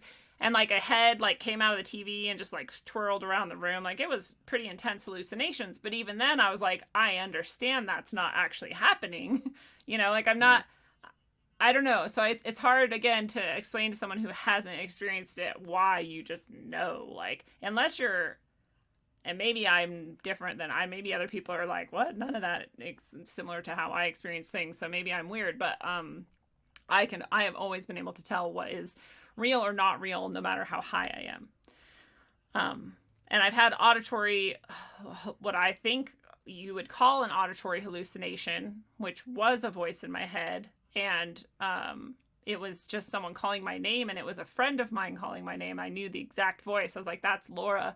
And I was working in a busy kitchen, busy cafe, you know, people, there's things happening or whatever, and I hear like Lindsay, and it's Laura's exact voice, and she had visited me at this before. It wouldn't be that weird, you know. And I walked out of the kitchen to like find her, and she wasn't there, and I like looked around, and I was like, well, where's the person who just like called my name? And everyone was like, nobody just called your name. And I was like, oh fuck, like what?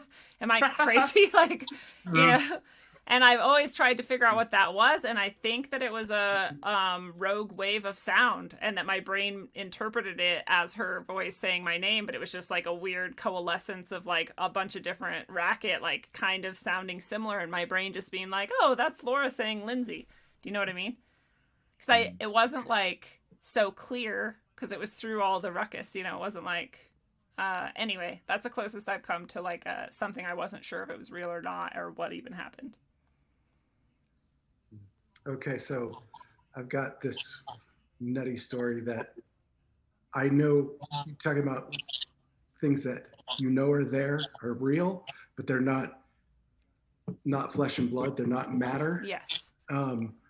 So I thought in my amazing wisdom as a young father that it'd be really fun to go on the Queen Mary and take my family. Oh, what a great idea.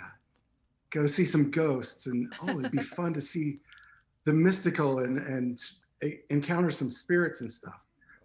So we did, and that place is not, don't do it. No. There's not cool things in that ship. Mode. But so we experienced all sorts of little ghosts, you know, like shadow people, you know, running through the pool rooms, and all sorts of little voices and things like that, you know, fairly, you know, ghost hunters garbage stuff. Anyway, so we go back to the room. I thought it'd be great if we spent the night on it, and so my young daughter could experience, you know, an actual ghost experience, you know, because she's always been in tune with those things, which thank God she was very protected. She and my wife are pretty powerful spiritually, very strong people. And so we go to our little room. They both fall asleep, and I'm still kind of freaked out. And because I'm feeling evil in this room. It's, you know, when you feel it and it's palpable. Yes. There was evil in that room, and my daughter Hope is sleeping with us, and so both girls are on side of me in this little bed, and there's no way I'm sleeping that night. And because the rooms in that boat are so small that they put mirrors all over the place, which is a great idea for making it look bigger. Terrible idea for a spirit portal. Yeah. So I feel something is coming towards the bed, and I sit up, and there's a big mirror sitting right across from the bed, and I can see this thing crawling out of the mirror like this, and it looks like Venom. You guys know who Venom is from Spider-Man? Yeah. So in its amorphous form, you know, where the symbiote is kind of like globular and flowy, but it's got giant teeth that are coming out, but it's black. It's that Vantablack. And it's coming out of it, and I'm freaking the fuck out. And I'm looking at the girls, and they're totally dead asleep, look like innocent little angels. And I'm like, what the fuck is happening here? And I feel this hand on my chest come down, and I look up, and there's these two gold beings, angels. That's the only thing I can say. He puts his hand on my chest, and it's like an instant peace, like comes over me, and it was a knowing. He didn't say anything. He just said, puts his hand on my chest, and it's like, we got this. This is our job. Let us do our job. Dude. That's what I was talking about. And they just both take it, and they just go through that wall and it's gone. And at that second, I'm just like, oh, okay, that's cool. Everything's at peace. And I immediately fell asleep. See, and everyone listening, you can ask those angels, if you want to call them that, or whatever, the good beings of light and love, to come help you if you ever feel like you're in a position where Venom or some other piece of shit is trying to come fuck with you. That's right. You They're know, there. Just They're, like Snake they're here was to saying, help us. you can talk to dead people, you can talk to these entities, you can talk to whoever you want, and I advise you to talk to the good ones and not the bad ones, but, you know, you do you. It's a good reminder. I forget sometimes. I know. Well, that's exactly like I was saying earlier, why the mantras and the prayers and the, you know, making it a habit of talking to whatever it is you think is good and righteous and true, whether it's like, you know, fucking, I don't know, Brahma or Jesus or whatever. It doesn't matter at all. But like, if you, yeah, dude, that's so cool. That fucking blew my mind. So if you have something like that you're doing like regularly, then in that moment when Venom's crawling out of the mirror, you don't hesitate to start doing that and like praying or saying the mantra or asking for help or whatever it is. If you've never done it before, it's a lot harder in that moment. You still could, but it's like a lot harder to remember to, or to trust yourself to, or to believe, you know. But you gotta take a look at what's going on around you too, because like that trauma thing again. Every time that I've had I got a similar experience, and it was when last time was my father died. It was horrible, and they came because I was a week, they're feeding on that low, you know, they were feeding on me. I know that's what they were doing, so you just keep that in mind too. Don't be their food. Yeah. So raise your vibration. Get around people. You know, do something, talk to somebody. And it sucks that we can't share these experiences. These are mystical experiences. They're deep, they're individualized, you know, they have meaning even though you don't know what it is yet. But, you know, I really am so happy you shared that story, Gordon, because we're not crazy. This is why they've got the mRNA vaccine. It's just like Rudolf Steiner. I started listening to that guy like 3-4 years ago because of Neil Kramer, and I'm listening to one of his 2-hour lectures, and he's talking weird stuff, but he was talking about vaccines being developed and used to cut us off from the sunlight of the spirit. Yeah. That's what they want to do, because these things are still there, but we're cut off from it. We're going to be their, you know, messenger RNA. What a bunch of fucking evil. And people are just like, yeah, I can't fucking wait to shoot this shit into my brain. I'm like, you don't even know what it's going to do to you. Forever. Your DNA is forever. Spiritual. Oh my God. And what can you do? Don't have any control over it. And there, you can't control it. Yeah. Let it go. Let it go. Wash. But it's people I let love. it go. But there's. Love them anyway. Yeah. Yeah, that's warrior level shit. That's hard. Yeah. That's what my therapist was like. This is a saint level. The saint level is that you love people despite how fucked up they are and how much they're hurting you and how much they like dismiss you or any of these things. And I'm like, that's some bullshit. She's like, you don't have to do it. Nobody has to do that. You can just have good boundaries and like, bye-bye. That's my boundary. I'm not dealing with this. But you're a saint if you can go past that and love them anyways. I'm like, fuck. Now I have to do that because I know about it. Ass. It sucks, but that's the way. This is the way. This is the way. This is true. Amazing. Yeah, there was someone, and I never tracked it down, and who knows, you know, they could disappear this story so fast. It also could have been fake. I don't know, but there was this report very early on in the trials that some of the people who were experiencing side effects were saying, I can't feel God anymore. And like, yeah, and you're like, wow. What the fuck? And really? that's that Rudolf Steiner shit, and that's that fucking video where the military was like talking about we want to develop a vaccine to like cut off the ability for people to like have a spiritual connection. And you always think all that stuff is like, maybe that's what they're talking about. Maybe this is fake. Maybe they want us to be scared that they're thinking about that or whatever. But then that happened. I'm like, oh, have they done it now? Have they made it like you know, and you, but it's like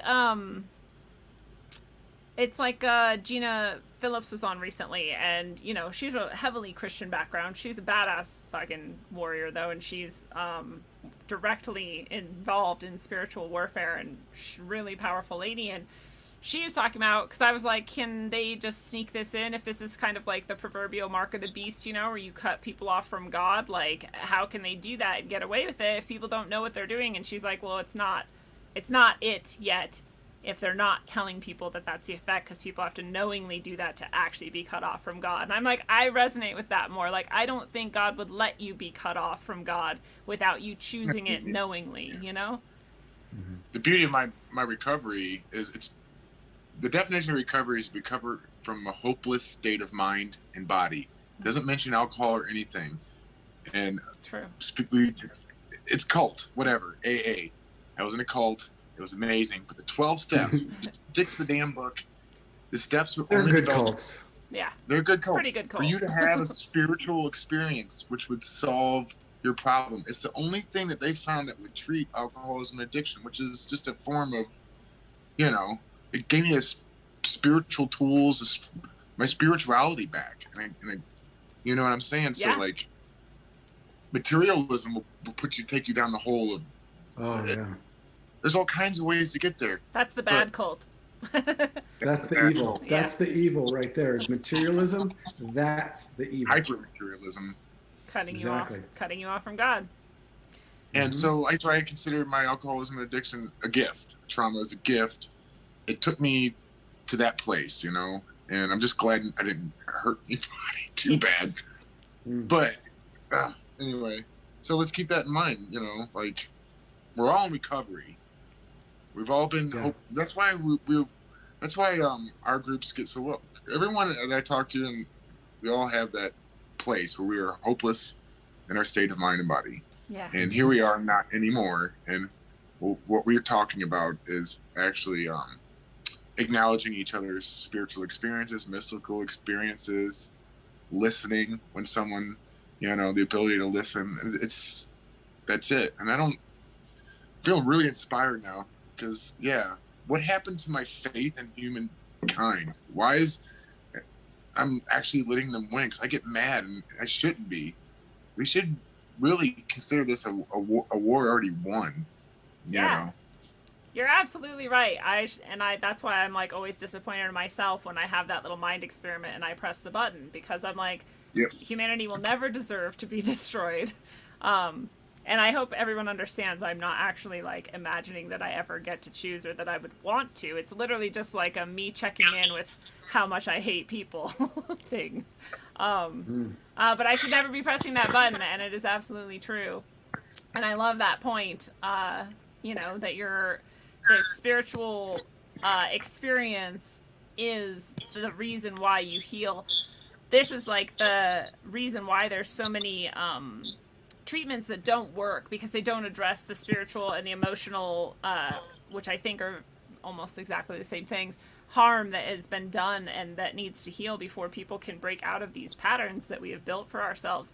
And places that don't, methods that don't acknowledge that are never going to work, because that's the actual thing that AA nails it in many, many, many ways. Yeah, I think Manly P. Hall wrote that book, by the way. Really? Sure, you think that's who? What the hell is his name? Manly P. Hall. It's a hermetic book. No, the guy who supposedly wrote it. Oh yeah, Dr. Jim. What's his name? I was in AA we for all years. read it, right? Bill. Yeah. Bill. That's right. Dr. Bill. I was not impressed by him at all. Everybody's like, he wasn't illiterate or anything. It's only because I had so many before me, newcomers, and maybe if it wasn't 80 years old, but you know, I still think I'm convinced that 100 people wrote that book, and I read that book 112 times. I counted in 2 years. We read 2 every day, and but it's beautiful with learning about Manly P. Hall and like right at 2011, like stuff you're doing, Lindsay. This program like this was what was there for me when I was working at the place we were talking about before, listening. There was all this positive, good stuff that I had available while reading this big book. And I'm like, this is a hermetic book. That's There's so fucking much traumatic wild. stuff. It's not even funny. I And never I considered actually, that. yeah. Well, most people don't, but you know. Well, that I take that as a huge honor because honestly, that's the reason that I started Rogue Ways was to hopefully help everyone realize that everyone is very, very powerful spiritually, mentally, emotionally. That you're here for a reason. All of us are. That we need each other. That we're in a community for a reason.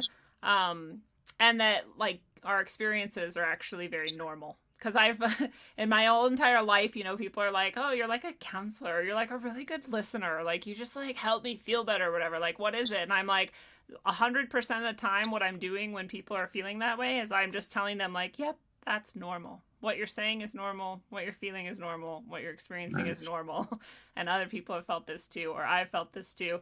You're not crazy and you're not alone. And people are like, wow, why do I feel so good? I'm like, because no one wants to feel alone or crazy, you know, and we're not alone or crazy. And so I think it's important to come together like this and share exactly for that reason. So I'm very glad if it is ever helpful to people. I'm very grateful that I get to be a part of something that is helpful for people. Same. I couldn't agree more that I'm so grateful for this community because another thing that I wanted to bring up is, Aaron, that you might want to know is that after I did my first show, I was contacted by 4 other people that may have had the same kind of experiences.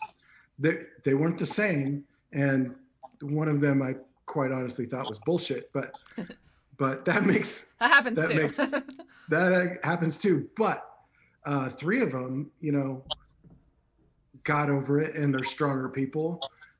The other person didn't fare so well, and you know, like your friend Wendy, you know, my heart goes out to those people because I was close, dude. Yeah. I was really close. I almost killed myself. And I'm just so thankful that I'm not alone in the universe. You're not alone in the universe. Dolly, everybody who's listening is not alone in the universe. And we're not fucking crazy. Yeah. And we're powerful beings, and we're like, you know, like Yoda says, luminous beings are we, not this crude matter. This is bullshit. I like that Yoda said, this is bullshit. At the end of that. I think that's my favorite Johnny is a bag of dicks you will eat. A bag of dicks you'll eat. Yeah, that was good. I'm like, that's like awesome fucking street Yoda with his fucking, I thought it was a spray paint can, but anyways, this is a piece of art that Johnny Larson did today, or was it yesterday? If anybody's interested to go check out johnnylarson.com. Yeah, that's good stuff. He's got good stuff. Shoot. What was it? I don't remember. Sorry. No, never be sorry. If it was important, it'll come back. But it's not going to. So, I'm very grateful too, and it was Wendy. I wanted to say, you know, we were talking about how you can talk to people who have passed, like just like they're still here, you know, and just say, hey, what's up, and tell them how much you love them or whatever, and it's a beautiful thing.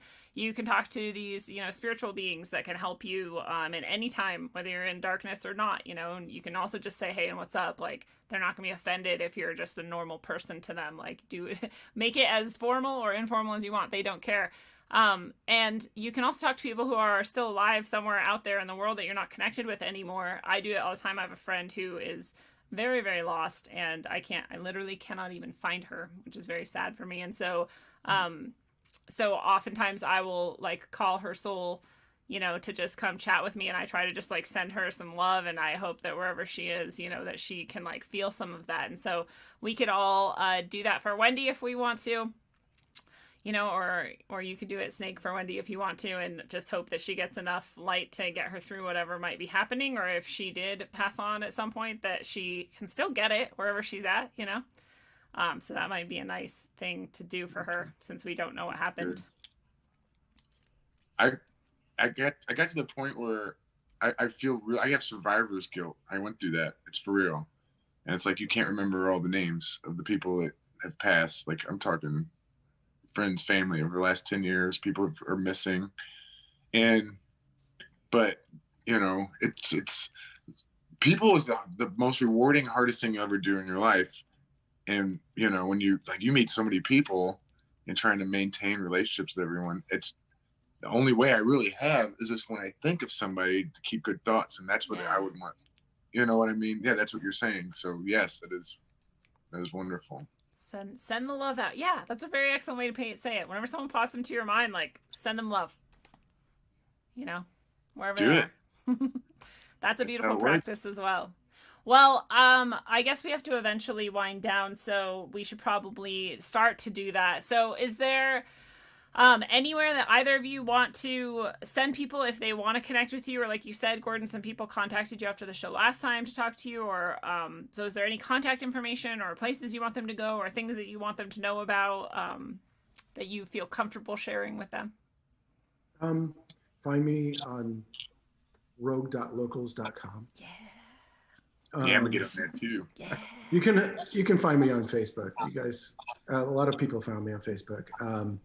Or you can email me at gordy2shoes@gmail. Gordy, number 2, right? Yes. That's awesome. All right, that's in. It's my superhero alter ego. That's pretty rad. Awesome. My luchador name is Gorgon Mammal, but I don't go by that anymore. That's a I don't different do that. story. That's cool. Nice. What about you, Snake?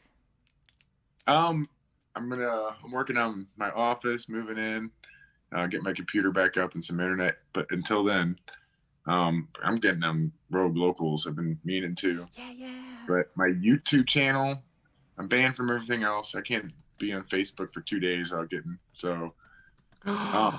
What did you do? I know. How Right? dare you? How dare you? My YouTube channel. Email is snakejones09@gmail.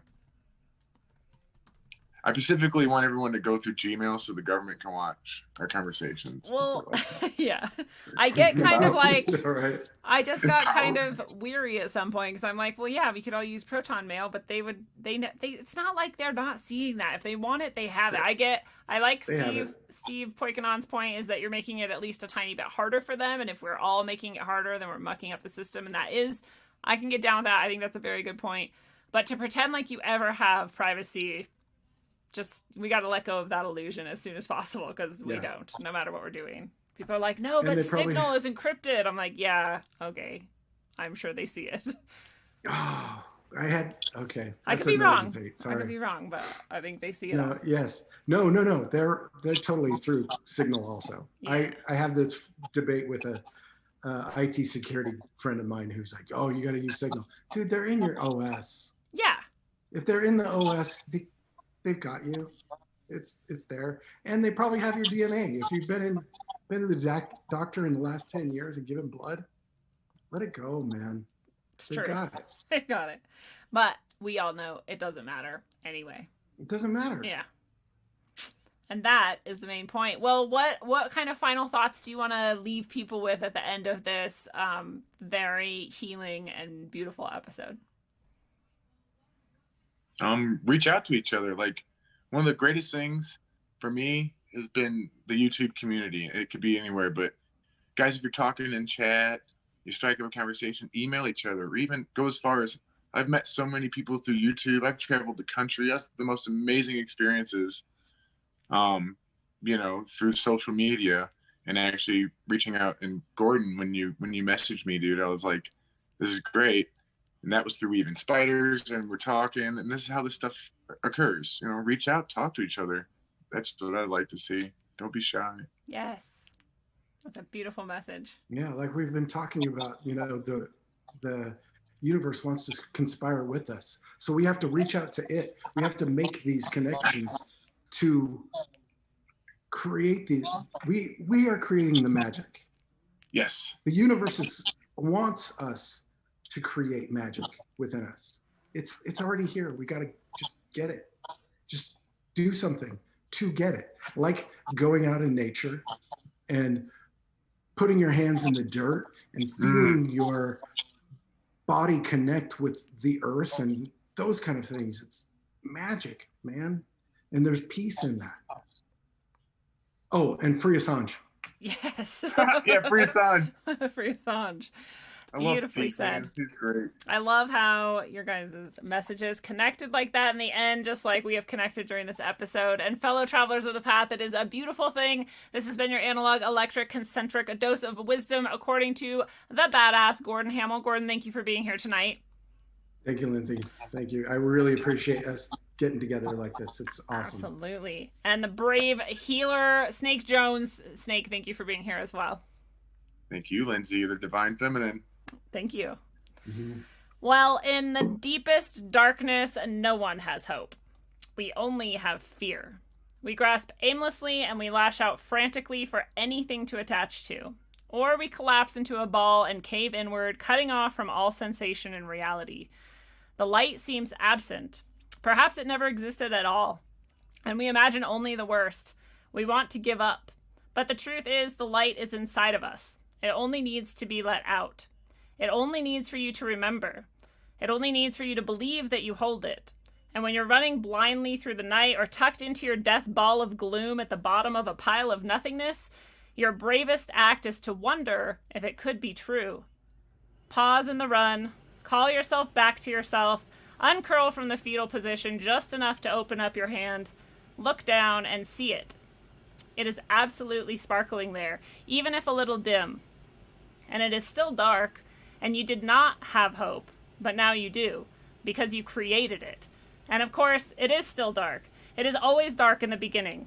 And until you remember that you hold the light within the midst of midnight down currents of doom, travel well, aim for balance, and always look inside first. Mwah. Wow. I heard the man, they at it again, and I'm out to tell the truth once more. That's right. It's on the cracking, unknown in the house. APOGZ, that's right. Hitting the stereo near you. Truth is the best thing, and it's on. Yo, I once thought that I wanted to get Denver on track, but there's something more bigger than that. Something lurking, waiting to blow this state right off the map. A hidden agenda related to September. Doves carved up on the wall next to the highway. Up in the concrete, while rolling home next to where I stay. With state's destruction, Lockheed Martin malfunction. While NORAD's in a mountain anticipating our next move. My heart's jumping and I'm like, fuck waiting. While crooked taxes are burning a hole in my pocket. With $1 bill in the pyramid that's watching. Instead of having a capstone on top of it, to have an eye with a fast surprise while you're flossing it. Greedy niggas jocking it, politics plotting it. So who you vote for really doesn't mean shit. So save your energy from being drained by the enemy. Skull and bones of Freemasonry, envisioning dreams of them chasing me. Skull and bones of Freemasonry, envisioning dreams of them chasing me. Skull and bones of Freemasonry, secret agencies with a plan to dominate all of man. Check the records of DIA, strange murals and paintings similar to the ones next to the highway. With pyramids and flames underneath them looking like they're about to fly away. I can't be tripping, but it sounds like I'm on acid. Most people slipping, taken below DIA, held captive in the near future, where they won't hesitate to reinstate new laws for a bigger cause. I'm talking about established civilian concentration camps, introducing the military's labor programs. Expand your mind just a little bit, forget the little shit before you witness the belittlement of your people. Expand your mind just a little bit, forget the little shit before you witness the belittlement of your people. Feds ain't stretching the truth, the script that he's spitting is true. Pay attention to what's going on or it might happen to you. When it's happening to you, cellular communication monitor, behavior studied and controlled through chemicals bombing nerves. This word of Jesus ain't got anything to do with it, religious cynic, where experiments cage and lace in terms of accepting limits. Things that can't explain to the sky when I'm in the Rockies. Chakra systems limited due to the voltage overhead pop. Mind control victims, slap clips and machine guns for recess. FCC will help us speak less, manipulate us through weak feel right nonfiction with the CIA trying to kill me filthy. Talking about the underground facility at DIA, no one feel that place laced with hints. Notice whenever I return home, lack some references in a new world Masonic capstone. Employ an Area 51 workers to build, and I don't mean to rant. In the face of an emergency, it doubles as a FEMA camp. Reaction, solution, trickery, repeated through history. NORAD's listening in using technology, tracking where you piss. I might be paranoid or just facing the fact. Better watch what you say, it's another day under the Patriot Act.